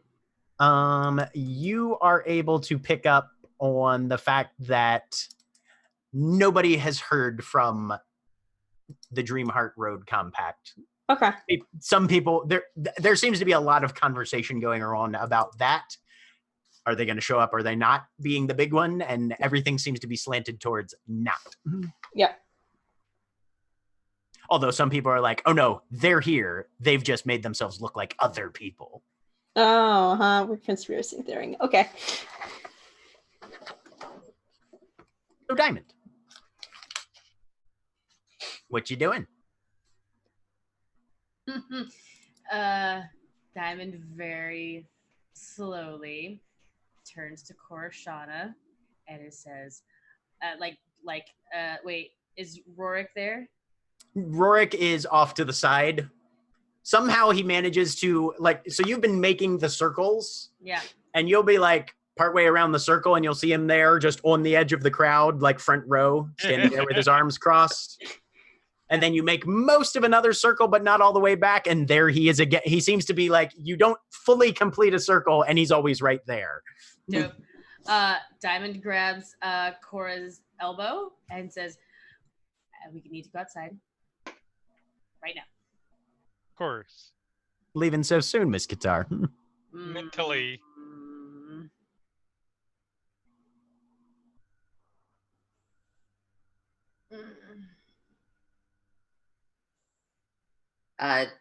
Did other people? I haven't said anything yet. Yeah. So mentally, Cora. Oh.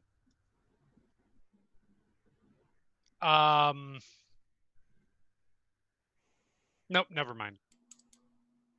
Okay. Nothing yet.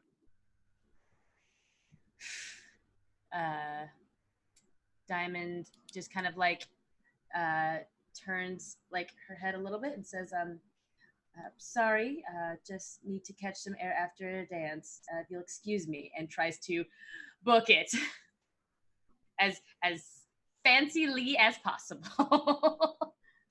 Elegantly, book it. Following right along with. Yep. Okay. You hear a faintly derisive sort of snort from behind you, but you are exiting the scene. Get thee behind me, Satan. Do we know who he is? They do. We don't. Diamond does. Okay. Two of us do. All right. They were about to ask. Gotcha. Never mind. Wanted to get out of this situation first. That's what I was figuring out. Whether do I question now in this moment, or so yes. Once outside, mentally, is everything all right? No, not really. I'm assuming this is all taking place telepathically? Yes. Mentally. Okay. Yeah. No, I'm not okay. I'm not okay at all. I don't want to be here anymore.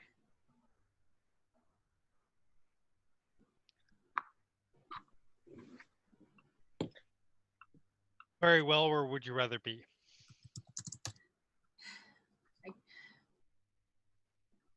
I just want to get outside. Just need some air. All right. And start leading her. The smoking deck, portico, patio, whatever, is the closest outdoorsy location. No, front door. It sounds like this is not a place that is potentially not easy to escape from outside.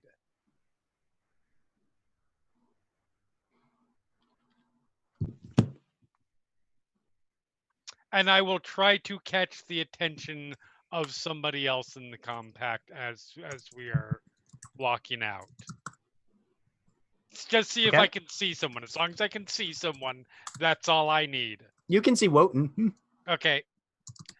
We are Even for a brief time, we will be back. Get the mental acknowledgement. Okay. So, yeah. So you guys exit the area. Yep. You are asked if you intend to return, or basically it's the wrist stamp bit of, Quite potentially. there is a little sort of exterior fresh air, non-smoking polluted bit where they say, if you'd like to just take a break for a bit out here, that's fine. Otherwise, we have to take off your gloves and then you have to put them all back on when you get back, kind of thing. That's up to you guys. No, Diamond's fine. She'll go to the little Okay. alcove area. Okay.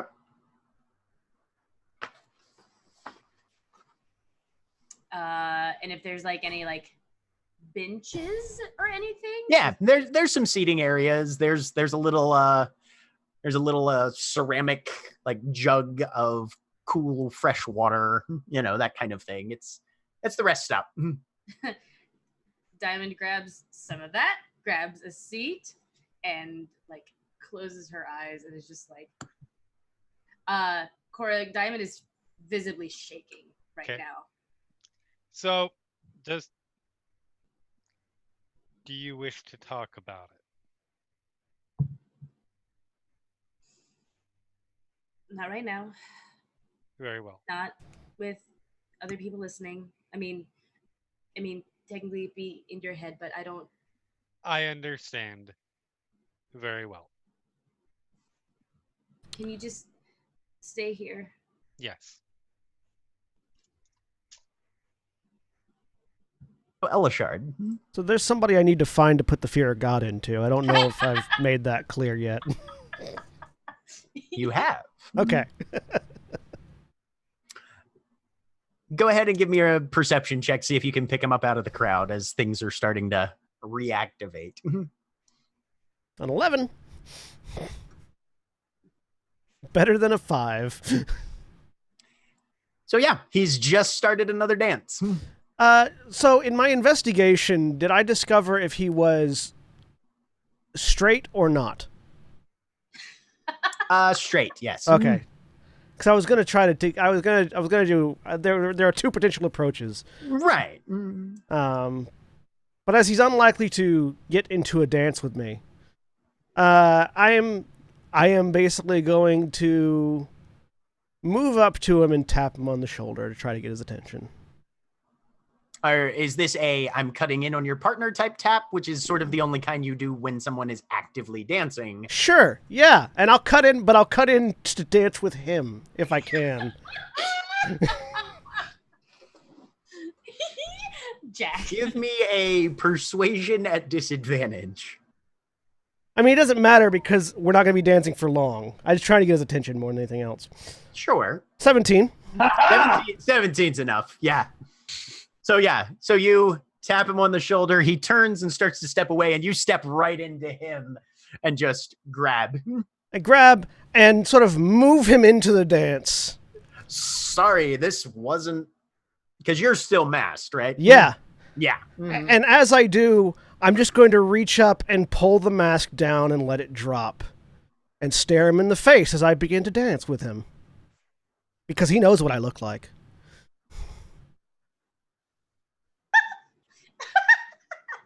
All right. I would like to let just a little bit of that thing inside me creep through, just enough to get a good intimidation roll on him. All right. Go ahead and make your intimidation roll. Do I have any sort of advantage for having literally come back from the dead right in front of him?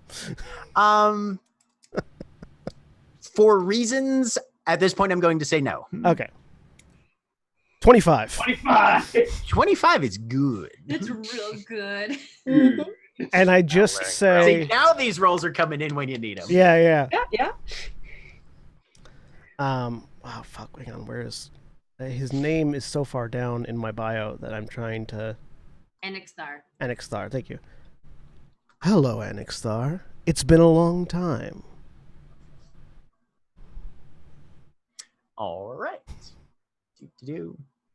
There is a slight hitch in his step. You can tell that he's rattled, but he's keeping it under lock and key right now. But you know that it's there. You've seen enough people in the hot seat to know that he's rattled, at least, as he responds. Funny. Apparently, rumors of your demise were somewhat exaggerated. Oh, they weren't. I've just come back a little bit more, well, I guess a little better. Just wanted to say hi. Let you know I appreciated the gift. You can see him starting to try and work that out a little bit. He should be able to tell that I'm wearing gloves. Oh, yeah. Yep. Mm-hmm. Yep. Oh, no. He can tell that you're wearing gloves. He's just trying to work out how far and how fast this is going. Let me roll a die for him. If he tries to get away, I'm going to let him. And I'm basically, my intention here is to do the Batman thing now. It's just, my objective is just to scare the shit out of you right now. Right. Well, if you were here to tip your hand, message received. Give me a insight check.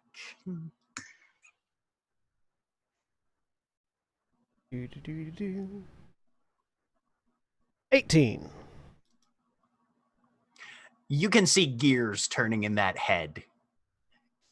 He's scrambling to formulate a plan in the moment. Can I see this occurring from my position watching the area? You can see that Elishard has, or actually, you didn't enter with Elishard. Give me a investigation check, Wotan. Where's it at? That shady guy you saw earlier that looked like the criminal element. 3 now. I know. No, you can see there's men dancing with men, there's women dancing with women, there's all sorts of people having a good time. And yeah, but you don't particularly notice anyone. Yeah, you don't have the background knowledge to know that this is Elishard dancing with a dude. So I'm just gonna lean in, like you do when you're dancing with somebody. Yeah. Oh, and I've got the lead on the dance, by the way, just so that it's clear. I figured you did. I'm just gonna lean in. I just wanted to let you know. Gift received, appreciated, and nothing has been forgotten. And nothing has been dropped. So you have a great party. And then I'll lean back out, spin him away, retrieve my mask, put it back on, and fade back into the crowd. Make a stealth check, just to see how well the fade comes off. Stumble backwards. 18. Whoa. 18, yep, and you just whoosh, vanish into the crowd. And I'm just going to keep an eye on him for the rest of the party. This is why you were rolling like shit all game. For this one moment. Yep. Make it worth it. And I'm going to keep an eye on him. I want to get any details I can about who he's mingling with and who the warlocks are that he's associating with. Okay. That's the rest of my night. All right. Because I'm a monster and I get to use it. Yes, you do. So, Aurelia. Yes. Torvald comes back. Okay. He has in tow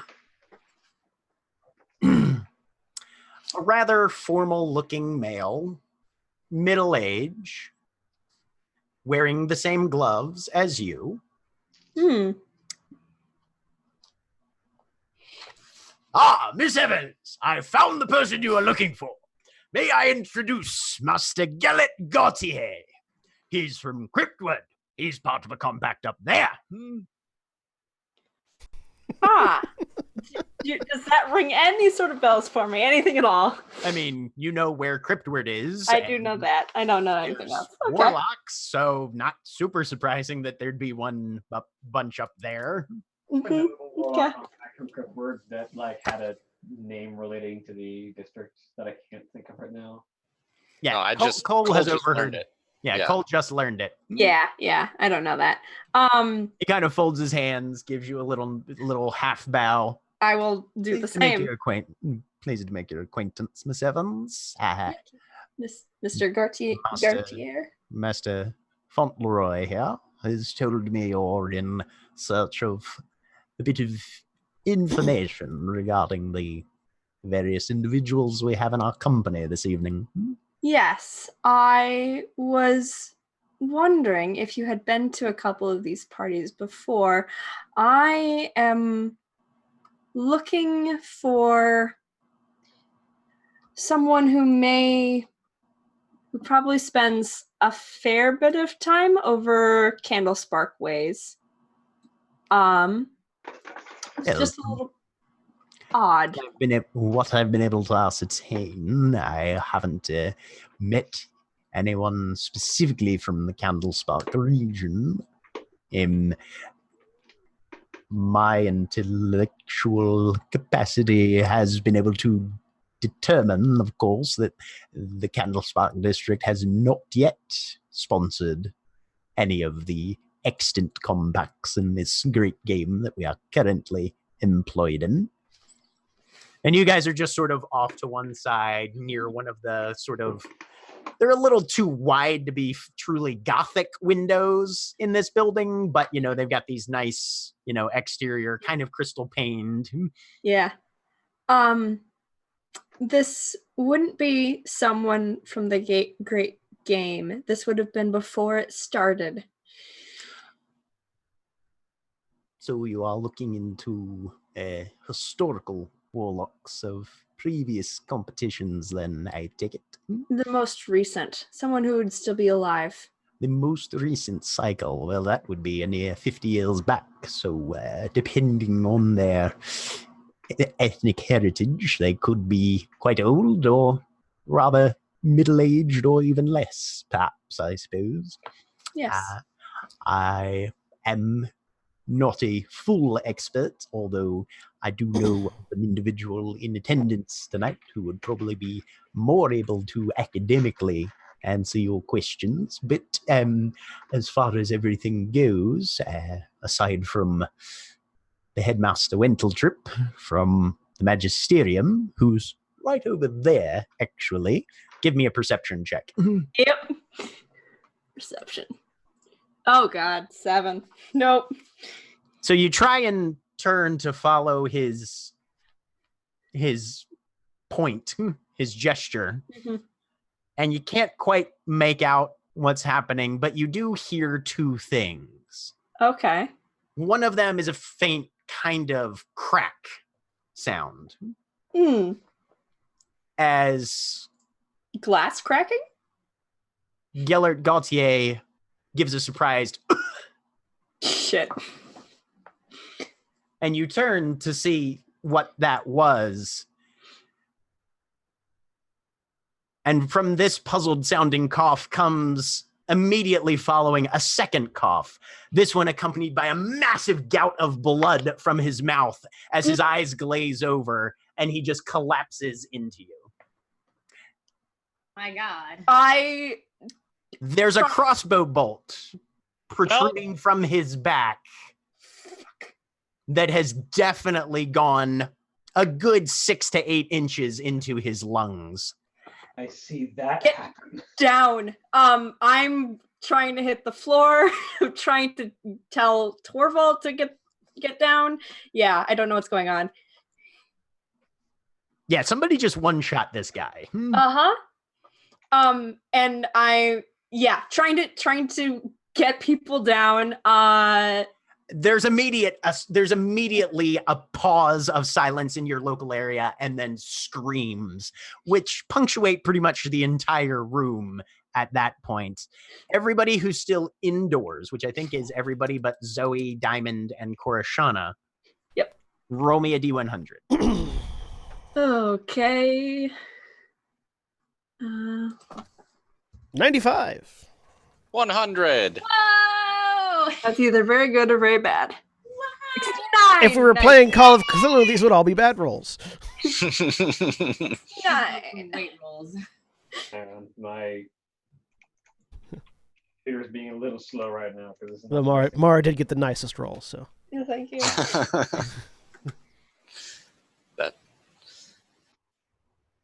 Yeah, my keyboard is chosen now to just. In Call of Cthulhu, I can roll it for you.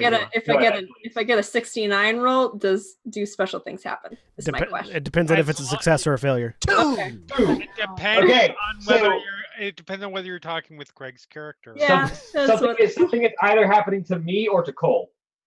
It's actually happening to Elishard and Cole because they both rolled over a 75. we get shot, guys. Uh-oh. Yes, you do. Oh, no. Other crossbow bolts start coming through the windows into the crowd. Cole, does a 16 hit you? Just barely. You take 9 piercing damage Okay. as this crossbow bolt comes right across your arm. All right. Do I see from where? Outdoors somewhere. Outdoors. Okay. Yep. And Aurelia, you were also talking to one of the targets, so unfortunately, Yep. you are taking one from a different source. Okay. You are not surprised, however, so it is not an automatic crit. Cool. However, he is getting sneak attack on this. You said a different source, so is it coming from a different angle? I'm assuming like this one from the angle of things, it would have been through the window. Sorry, a different source from the ones that were headed towards Elishard and Cole. Gotcha. Okay. But yeah, got it. A 23 hits you, I assume. Yes. Okay. You take 28 piercing damage. Okay. Give me a sec. Oh, where's my... There it is. It's easier when I have my token. Okay. Got it. And I need you to make a Constitution save. My Good poison. best ones. Actually, because I have a thing.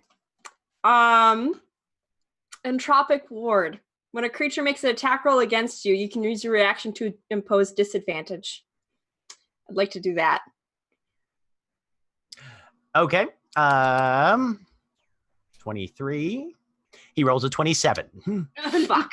Okay, never mind. Worth a shot. Constitution save. 17. That's good for me. All right. You only take half of the poison damage then, Okay. which is 75. 13. You take 13 poison damage. I'm still up. I have 10 hit points. What? And there is pandemonium happening. So So everybody, just for reaction purposes and stuff, you don't see any of the combatants, as it were, but I'm putting us on the fights page just so we can Yep. roll some initiative. Yep. Did I get hit? No, they missed you. Okay. Oh, God. All right. All right. So everybody go ahead and roll me some initiative. Where is my token? Damn it. There it is. I rolled pretty good. 21. I did pretty good too, actually. I didn't. Back to rolling normal. For the person that always gets the negative number, I'm so proud of myself. you know what? Fuck it. I'm using an inspiration. Okay. 12. So Korashana is at a 12. now. Yep.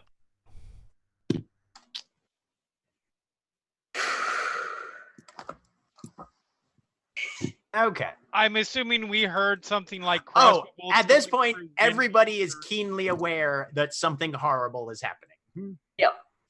I think I had a dream about this. Aurelia, you're up first. Okay. I'm on the ground because like that noise I'm dropping. And where is Torvald right now? Is he still standing up like an idiot or Oh no. He has very good reflexes and Okay, good. Okay, good. He is literally like actively trying to crawl over top of you. Okay. Yeah, he's interposing. Okay. I will let him do that, and I will look around so I can see where trying to figure out where the shots came from, basically. Give me a perception check. Oh, the ones that go really well. Yeah, perception. 8. I mean, you're right there, and you got shot. You just have to look up, and you can see 2 holes in this window. Okay, but I don't see any attackers. They're probably far away. No, you don't see any attackers. You do notice that the holes in the window, because you're an academic, are higher than where they hit you. So these are being shot from elevation. Got it. Okay, from elevation. We need to get out of here. I am going to pull my gun out of the air. Okay. That's my action. And I'm not gonna try and get these things off because that'll take too long.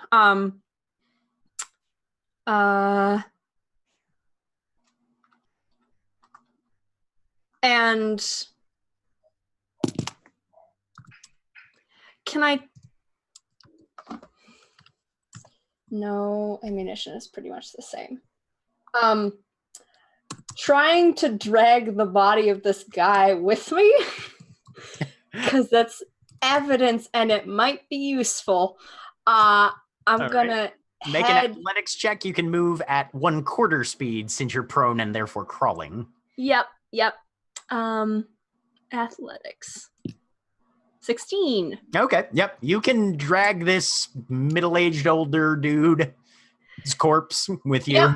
Yeah, 'cause he's like dead. Like, oh yeah, the amount of blood that comes out, you can tell. Mm-hmm. Yeah. Okay, I can speak am with the dead. near windows right now, but there are people outside those windows up high. So I'm looking for an exit. Okay. Or mostly, probably trying to get close to the wall because then they will have a hard angle to get and shoot me again. So yes, getting close to a wall. So yeah, moving along the interior of the wall so that it's hard for them to get an angle on you. Okay. Yep. Wotan. So Wotan immediately turns over to Thalia and sort of extends his hands and sort of, could you please cut these off, dear? I know you've got a knife hidden on you. And then he sort of looks over and sort of yells out to the rest of the room, Warlocks, looks like the enemies of the game have decided to crash our party. Time to show them what we're made of. Give me a persuasion check. I would like to use my Vercanen for that advantage. Thank you. Okay, go for it. We're about to just have like an all warlock uprising right now, apparently. all Blitz begins playing. Okay. Pretty good. There's a rallying cry that goes out, and it seems to have some effect.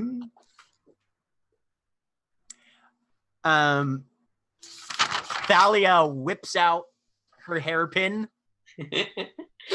That is definitely not a pin. Yeah. Yes.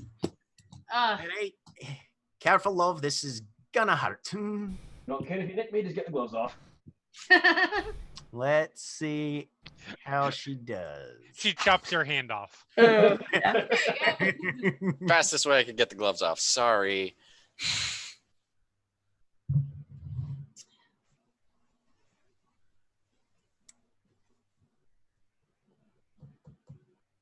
Oh, actually, no, she didn't have a knife with her. So she doesn't actually pull out, she pulls out one hairpin. It is actually a hairpin. Then she pulls out a second hairpin and just tags you feel her just whoosh, grab your wrist under her armpit to hold it steady. And she's just going to town on this little lock and then ping, it's open. You've got one free hand and that's all you need for somatics. That's what I assumed it was when you said it wasn't a pin in the first place.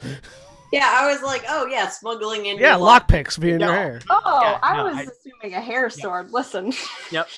Your swords are also I was going for was she going on assassin or thief motif tonight, and then I realized she was in thief mode. So yeah, I was hoping that she would like reach up and just keep going with this enormous like claymore. Hey, stealing that for Zoe. You have it's the because I have a pocket dimension. Yes. it's the hair clip of holding. You see, it's Yeah. So slide the glove off. I'm assuming that my action was to issue the rallying cry. yes. Mm-hmm.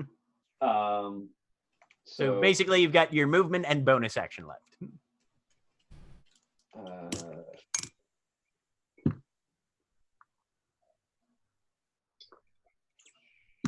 Don't think I have anything super useful to use as a bonus action right now.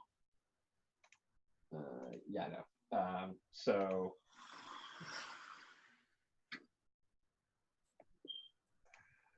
that's my turn then.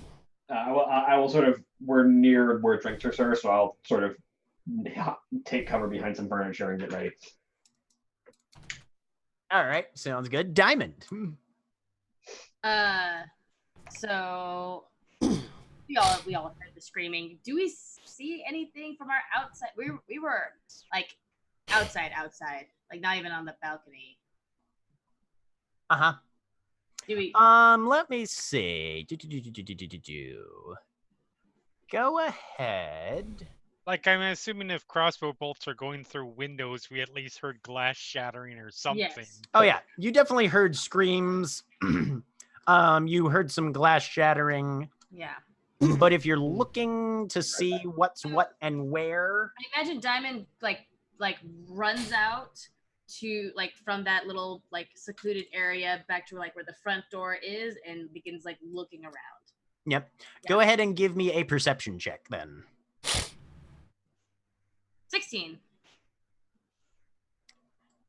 You think you can see a pair of cloaked figures up on a rooftop across the way. Go ahead and just roll straight intelligence as well. 13.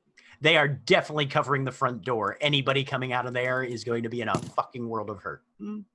How many of them are in front of the front door? You can see 2. You have no idea if there's more. The people that were that had the keys for our gloves are they still in the tents? They're still in the tents, yeah. All right. Diamond rushes into one of them and tells is just like, get these off now. Wait, you just ran in through the front door where they're shooting at? No. I No, thought, one of the little side tents where you got your gloves on. yeah, telling them to take them off. They're aware something is going on, and they're give me a persuasion check, because you are going to have to allay their potential suspicions that the Warlocks have revolted. I see. They haven't revolted yet. That's not until next turn. Somebody just yelled for them to revolt. Yeah. Not against the people running the party. Against party crashers. Yeah. Diamond says, there are people here that were not invited to this party, and if you do not unlock my gloves, you will. Yeah, no, unlock my gloves now. Anyway, Diamond's flustered. She's very flustered. Anyway, Go ahead and make a persuasion check. 18. 18, Nice. good. They will unlock your gloves. Excellent. All right. Is that my whole turn? That's your whole turn. Okay. Zoe. I'm gonna make a roll because Zoe has 2 different potential courses of action here. Okay.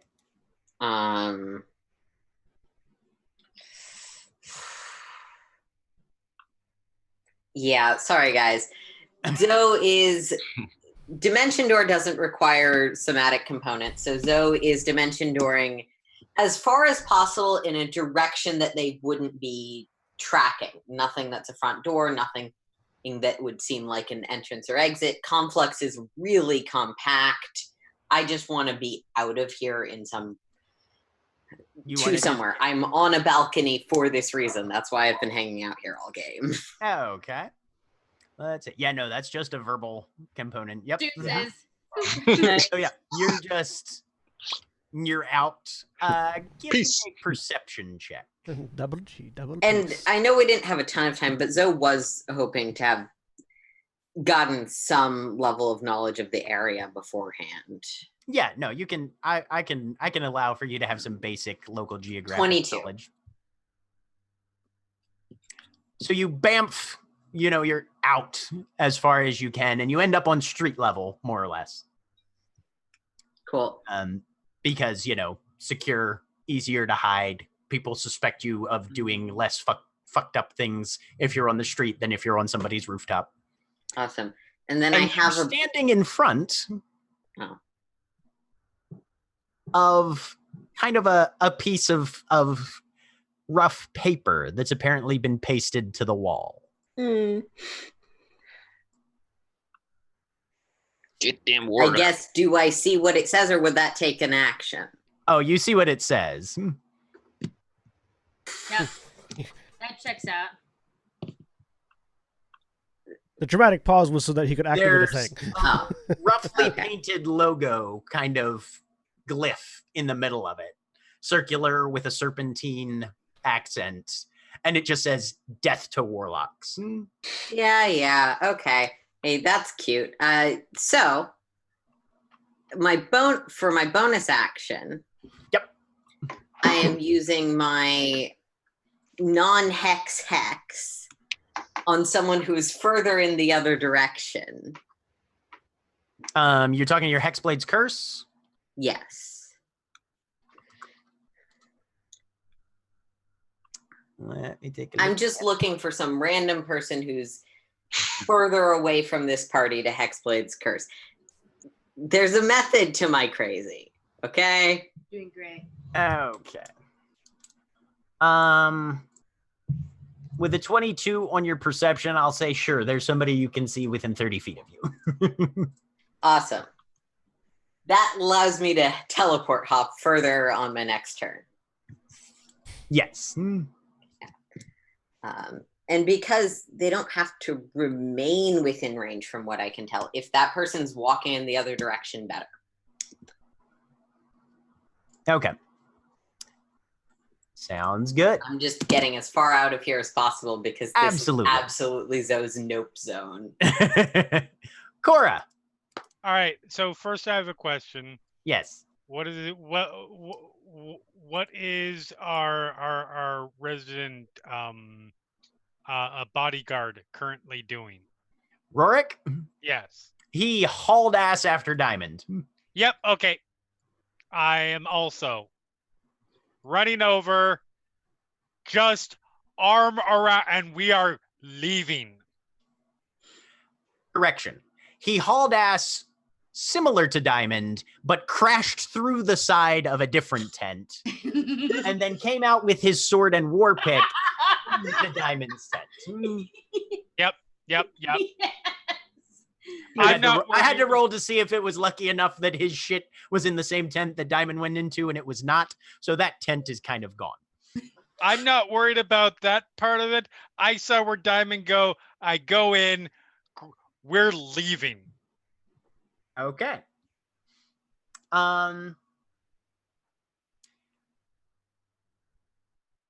Are you just hauling ass as fast as possible, or are you trying to move in a concealed manner? Diamond's not leaving. It sounds like I'm grappling. Okay. Okay. Okie dokie. This is gonna go well. What's your strength score, Cora? I don't want to talk about it. Don't have hold person, do you? Not with their hands Yeah. tied. I know. I do. Nope. Yeah. Yeah. I'm never going to stop teasing Jeremy about that. No, I won't. At the So- moment, I won't. I don't because At the it moment you requires don't? Okay. Static components. In other words, yes, I do, but It's Jeremy's favorite spell. So, Cora needs to make an athletics check. yep. Diamond, I if you are trying to resist, athletics or acrobatics, whichever you prefer. Oh, yeah. I am, however, going to give Cora advantage on this check because Diamond has no idea this grapple is coming. That's fair. Let's go. Let's go, Jim. All right, let's do this. 15! 16! The one time I actually roll semi-decent on a strength thing. And you rolled higher. Cora, you wrap your arms around Diamond and pull, and nothing happens. At that point, the pause is look up. Could you at least unlock these? Now is not a time for hugs, Cora. I love you too, but we have to save our friend. Make me a persuasion check with advantage. Okay. Oh my god. That's very good. Click, click. All right, good. I know what's happening next round. Well, Cole, I go Is there a first. steak knife near me? give me a perception check. Okay. But just tiny appetizer. I mean, my passive's 19, but 25. Wow, Sure. you're rushing it. Okay, so I'm just gonna pick that up and slits between the finger on each hand, just one slit, so I can rip it open. Okay. Give me a dexterity check. Straight dexterity. Yep. That's a Natural 20. Hey, zip, zip. Yeah. Okay. Enough, man. How close am I to the window that I was shot from? That you were shot from, you're about 20 feet from the window. Okay. I'm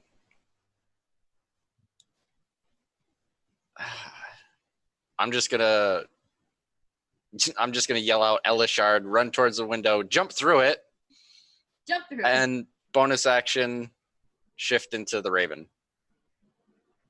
I'm gonna. So you are leaping. So you're yelling to who to do what? No, I'm just leaping to get, or I'm yelling to get Elishard's attention. Okay. The crashing window doesn't. And Gotcha. I'm gonna, yeah. All right. So you yell for Elishard, and then you try to dive through a window. Give me an athletics check as you're just trying to push through a sheet of glass and window frame and shit. And I will roll inspiration just to be Okay. absolutely positive. All these people Roll with one. inspiration. Ever since I I stopped was, playing, I was gonna say a lot of people have been banking 18. their inspiration for a while. Ever- 18? Okay. I So have. yeah, you just push straight through. You take 5 slashing damage though, and then you Okay. transform. Everyone knows that windows are all made of shattered glass. All windows are shattered glass. It's true. And then I'll use the rest of my movement to climb in height and see who the fuck shot at us. Okay. All right, and Elishard. Okay. Can so I see Cole jump through the window. Yep, I have no you idea definitely why see- he wanted my attention. So you knew where I was. Okay. Hey, Dad, watch this. Yeah. Cool. Can I see Wotan and Thalia? Give me a perception check. I mean, he gave the rallying cry. It's so a he fucking, kinda it's a did fucking all. pandemonium in here now, though. So, and there's Yeah. been some time in between those, Yeah. and you're short. 19. 19, yeah, you can see him. Okay. And can I see Aurelia and Thorvald as well? No, they are on the opposite side of the room, Okay. prone against a wall with a whole bunch of people. Yeah, All right. I no can't, chance. They've got full So- cover against you. because it doesn't require anything but verbal components. I'm going to cast Reposition. Okay. Targeting myself, Thalia, and Wotan. And I like, so I'm just going to put it here. I like to think that the verbal component is whispered into their ears or something, because otherwise they wouldn't have any idea that it was happening. Yeah. So I just say move. And I'm going to be teleporting 30 feet closer to where the weapons store was, because that's where all my shit is. Uh-huh. And it'll be easier to remove my gloves if I can have access to my weapons. Okay. Where's Wotan teleporting to with 30 feet of movement? He's probably moving with Thalia, but probably to a place that's got a better vantage point on the attackers. So all you know is that the attackers are outside right now. Yeah. You don't really have a vantage point or knowledge. I mean, getting closer to a window. Sure. Yeah, probably. Yeah. Okay.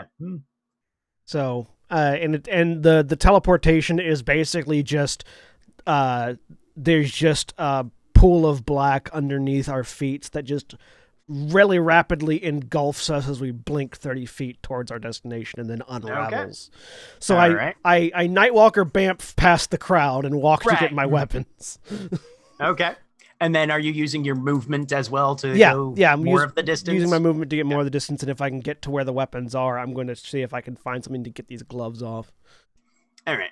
So you know that the weapons are outside in the tents. Yeah. Which will necessitate you going through the front door, but okay. Yeah, I have no idea. I don't know. Right. I don't know about the fact that they're watching the front door. So this is where everything kind of goes to shit. Yep.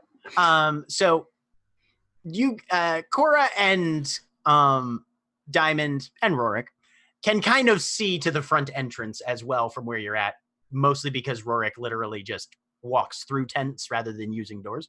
Right. So you see 1, 2, 3 people come out. The fourth person coming out is wearing gloves, and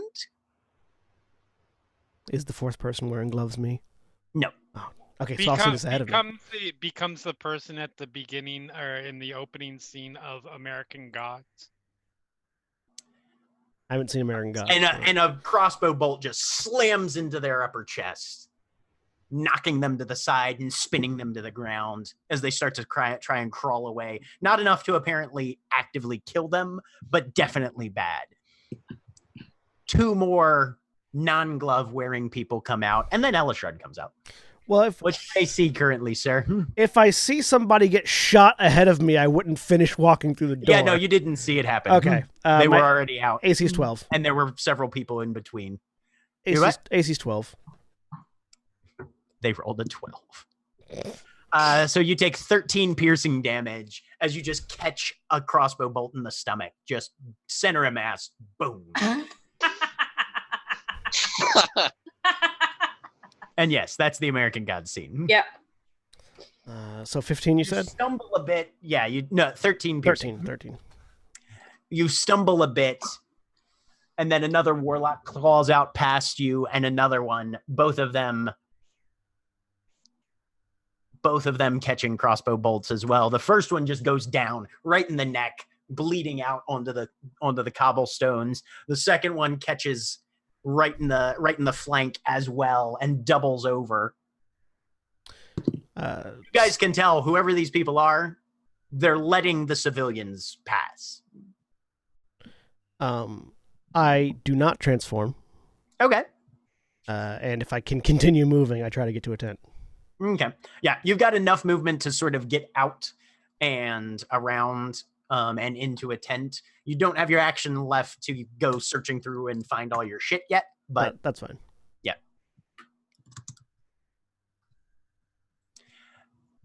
That brings us to, let's see, who's still inside? Aurelia. Wotan. Aurelia and Wotan can roll a D100 again. Okay.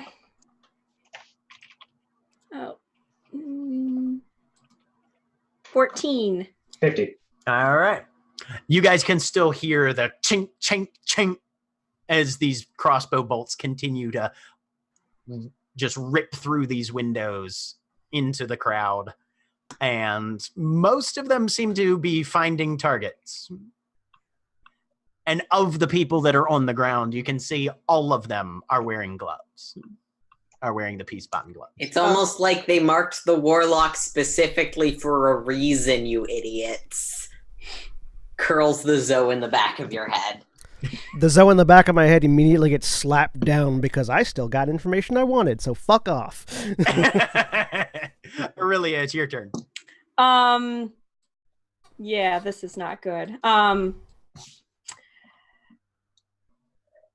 can't see anything in the room right now because everything's panicked and things have happened. Did I notice before any entrance or any other exits or entrances besides the main ones or not? There's the one onto the smoking patio, and there's the front door. Okay, yeah, neither of those are good. Yeah. Anything else would require you to go back into like the kitchens and cellars and area. There might be entrances back there, or you could just waste a whole lot of time while they're shooting people like fish in a barrel. Yep. But I have noticed that people with gloves are getting shot, so I'm gonna tell Torvald, I need to get these off. Or we need to get out and you need to hide. I need to hide my hands. I'm hurt. We need to get out of here. He looks down at you and just sees you are kind of blood from more or less clavicle to mid-thigh. Yep. Some of it's yours. A lot of it is Gellert's, though. And, oh, good heavens. Well, this is most irregular. And Torvald grabs a small table.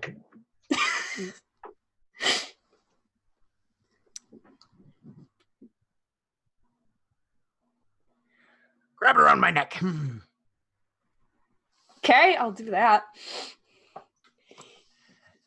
you just kind of latch around and try and hang on. Yep. As he picks up a little end table, holds it in front of him like a battering ram, and just the legs start pumping. And you see this window that at least 3 crossbow bolts have come through, getting closer and closer and closer. Fuck. Turns out he had some levels. We knew that, actually, because Yeah. he was good with the skeletons. He's not a level 0. And he's apparently putting all of his effort into getting you out of this building and somewhere safe. Sweet. The table takes most of the impact as you hit the window. You feel him just kind of leap and smash through. Something wet and warm hits the side of your face, and you can see that there was some blood sustained. Yep. A couple of dull impacts. Sounds like at least 2 crossbow bolts have hit the front of the table. Possibly Torvald. You don't know. I don't know. No. But your momentum has not abated a bit. Okay. There's a hedge in front of you.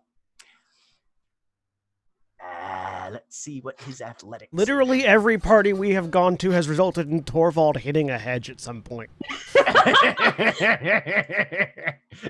He's a hedge wizard.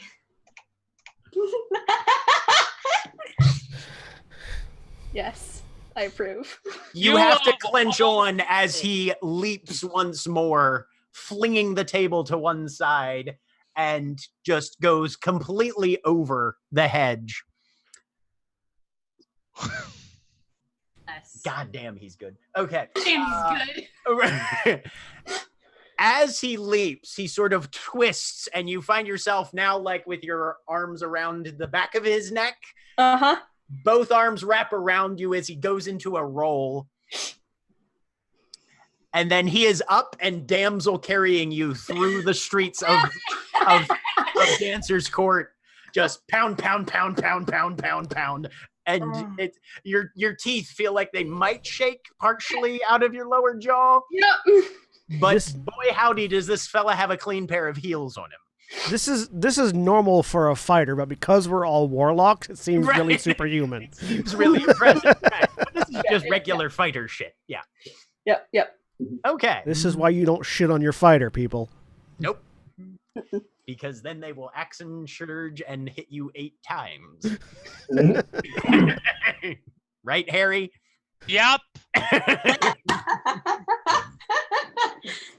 Wotan. So you were there to see Torvald make an exit. Yep. But with a bloody Aurelia cape streaming behind him as he apparently runs off with some of the furniture. Woden, however, is currently thinking long term and is seeing the opposition to warlocks in general. So he sort of looks over across the room and calls out again, "If you're not a warlock, get your friends out of their gloves. Anyone with scouting magic, find your targets. Magical artillery, be on standby." And he's going to put his hand to his eye patch. And he's going to pull his eye patch off. Okay. And he's going to cast Arcane Eye. Ayo. That's your second. Is that that's an invocation? Yep. Okay. Just trying to keep track of spell slots here. As his mangled eye slides out of his eye socket and becomes invisible. That's a spell slot one right there. It uses one of my spell slots, yes. It uses one of your spell slots. So that's both your spell slots gone, right? Because you did redeployment. No, redeployment is That's I did that. Yeah, I did. I started redeployment. My bad. Okay. You also, to remind you, because it was been a while, you had like a rune that you had etched out before. Yeah, that's not a spell slot. Yeah, he already used that. Cool. Yeah. Okay. So you've got your eye floating. And I wanted to go out the window and find these archers. So you would have to have another action to move the eye. Well, I can theoretically conjure it at any point within 30 feet. So okay. Out the door. So you're conjuring it outside? Yeah, out the window, yeah. Okay. You can go ahead and make a perception check and see actually it can only see 30 feet. So it's not close enough to anything that you'd be able to get a perception check through. It has normal vision and a dark vision of 30 feet. Oh, Yeah. Dark vision is out to 30 feet. Yeah. There we go. Wording is weird sometimes. My bad. It can be, especially if you're reading quickly as a GM, because that's what you do. Yep. Mm-hmm. Yep. You can make a perception check with disadvantage, however, because It's in the dark, yeah. Yeah, it is dark outside. Yeah, it's beyond the dark vision. So Yeah, it's beyond the dark vision, so can't see anything yet. But he's taking cover under the window. Okay, cool. And hopefully people are following his instructions. Thalia is swearing a blue streak. I need to find a bow or something. Fuck. Check the tents. Be quiet. They're not trying to shoot. Well, they're aiming for warlocks. You should be able to sneak out. You say be quiet as though that's a problem. Yeah. All right, so she's going to, hey, cunning action and stealth and all sorts of stuff. Why have I never played a rogue before? They're the best non-cleric class. I've discovered this recently. So she just dashes off, and you lose track of her after about 15 feet. Mm-hmm. Okay. Hopefully everyone Which else brings us to Diamond. So there's still the 2 people in front of the door, correct? Or are there 4 people in front of the door now? From your position, you saw at least 4 shots aimed at the door. You don't know if those came from how many. You don't know how many people those came from, but because you've been around weapons long enough to know that there's people that can unload crossbow bolts in pretty quick succession. Yeah. What does this do again? All right, fine. Diamond turns to Korashana and says, Okay, we can go. Internally, Cora says, I think it's adorable you think you had a choice.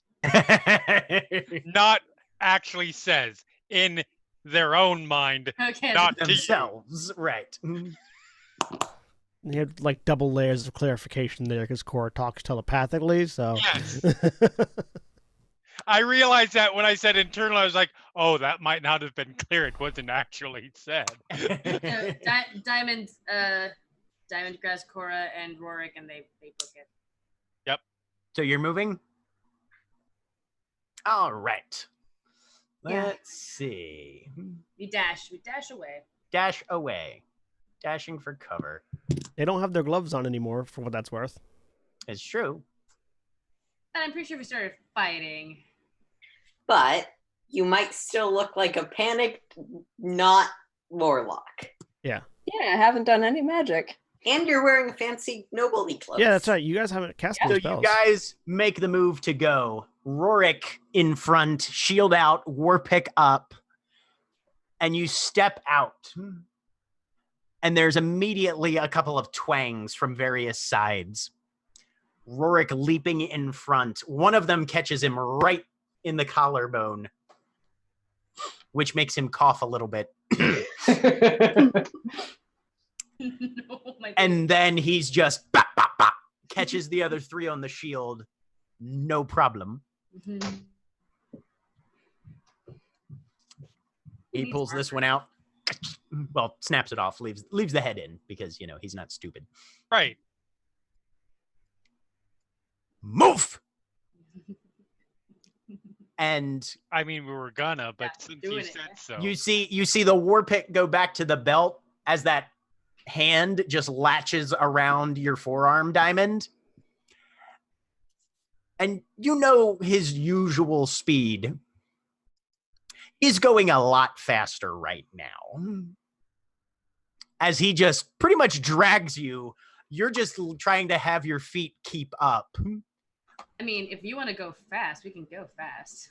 And he just drags you guys both off into the dark. Zoe, you are way out already from this whole thing, but you've got some teleporting still available if you want. Yes, I do. Okay. So, action plan. All right. First action, I am using the bonus action Mm-hmm. to teleport To the person you have cursed. with Relentless Hex to the person I have cursed because I took the teleport spam abilities because they're fun. Teleport spam is the best kind of spam. Yeah.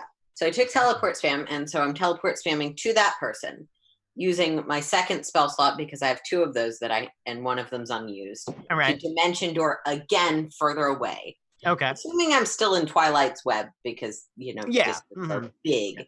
Then I'm going to use my movement to, if I couldn't get there with the teleport because just distances and seeing things, Right. using my movement to be sure I'm in a small out-of-the-way alley, Uh-huh. and my act to pray to the god of Hedon and pull down the top of my dress so I can just pose as a fucking stripper until this is over. And sort of behind my head or back so that they're not visible because Okay. still have the cuffs on. Right. Just so that gives something you that would look normal for this district. Right. Yep. So yeah. So that gives you 330 feet of teleport. Yeah, you are well outside whatever's happening here. 330 feet of teleport plus up to 30 feet of movement to get somewhere specific. Right. Yeah. Mm-hmm. So yeah, Cool. with your up to 360 feet of movement exerted in this round in this turn, yep, you are now a sex worker impersonator. And as far as you're aware, there are no formal charges levied for that sort of thing in Conflux.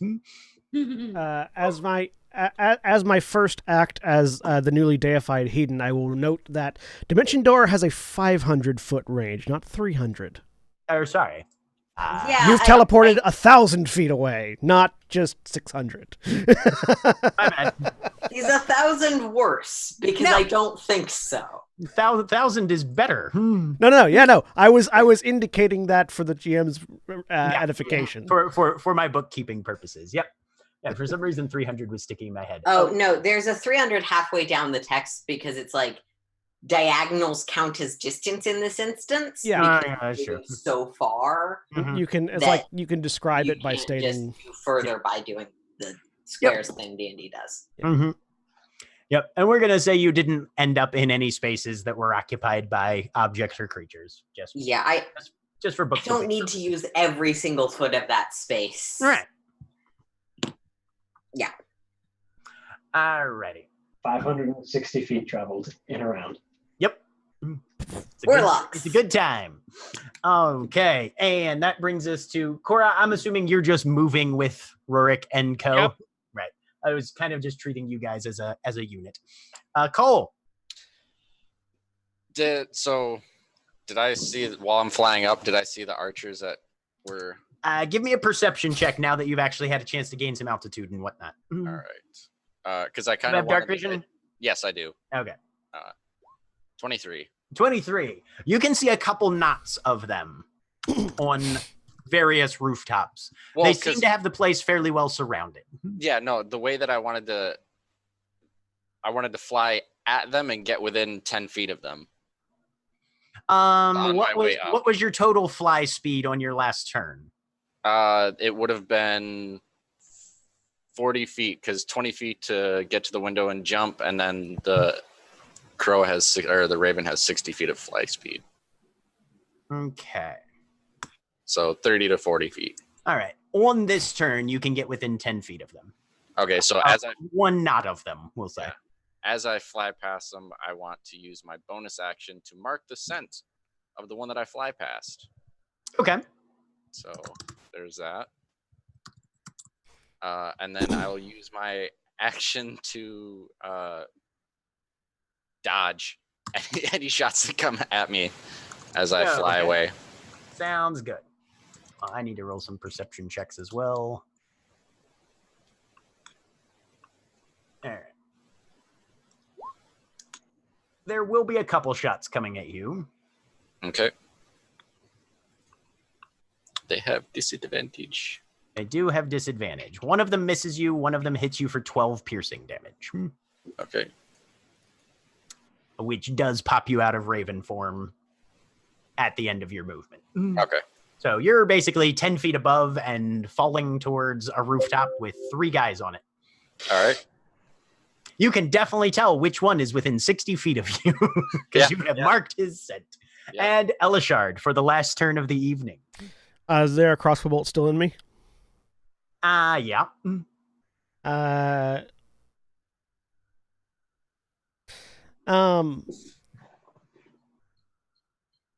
I don't. I again, because having crossbow bolts and you don't have any mechanical effect. Can I have the creature in me push the crossbow bolt out? Yeah. Like I'm flexing it out. Like your Wolverine? Yeah.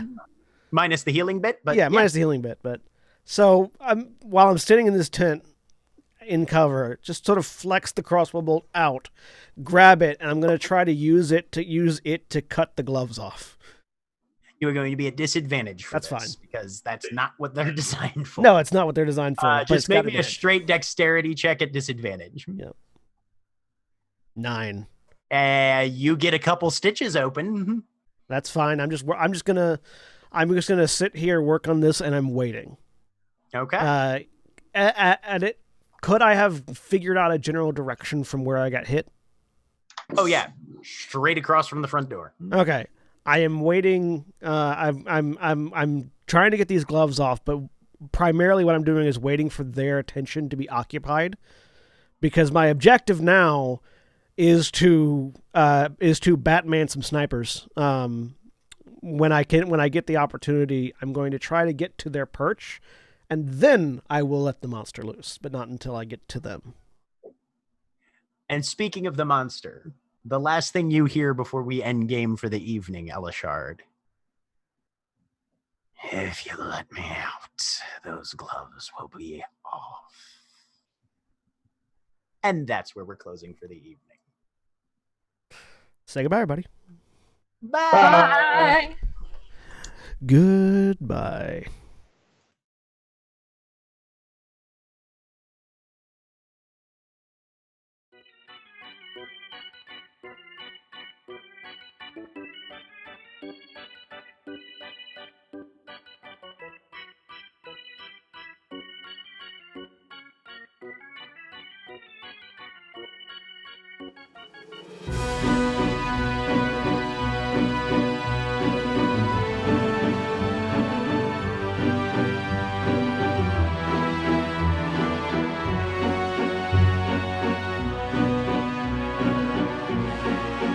Grinning down through the gates, watch the night suffocate all the light as it smothers the sun. I can tell by the moon you'll be joining me soon as a guest in my fortress of fun. And I can't wait to see you and once again free you, release from your humorless air. Someday I will replace that big frown on your face with a smile and a murderous glare.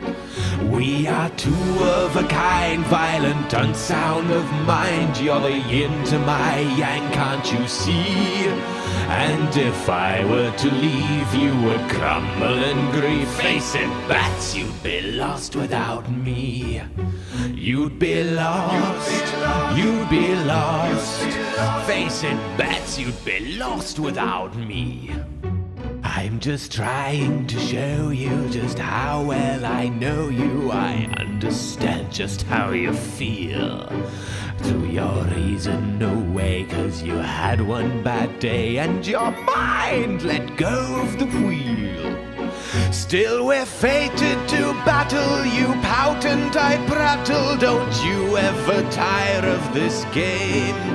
But you'll not make it end, 'cause I'm your only friend. We are opposites, but we're the same. We are two of a kind, violent, unsound of mind. You're the yin to my yang, can't you see? And if I were to leave, you would crumble in grief. Face it, bats, you'd be lost without me.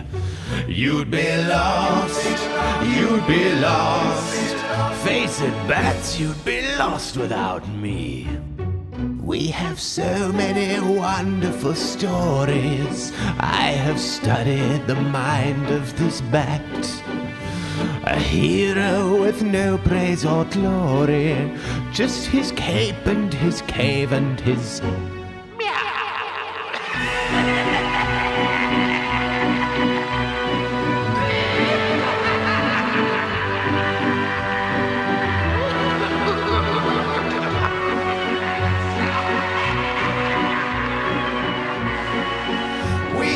two of a kind, violent, unsound of mind. You're the yin to my yang, can't you see? And if I were to leave, you would crumble in grief. Face it, bats, you'd be lost without me. You'd be lost. You'd be lost. You'd be lost. Face it, bats, you'd be lost without me.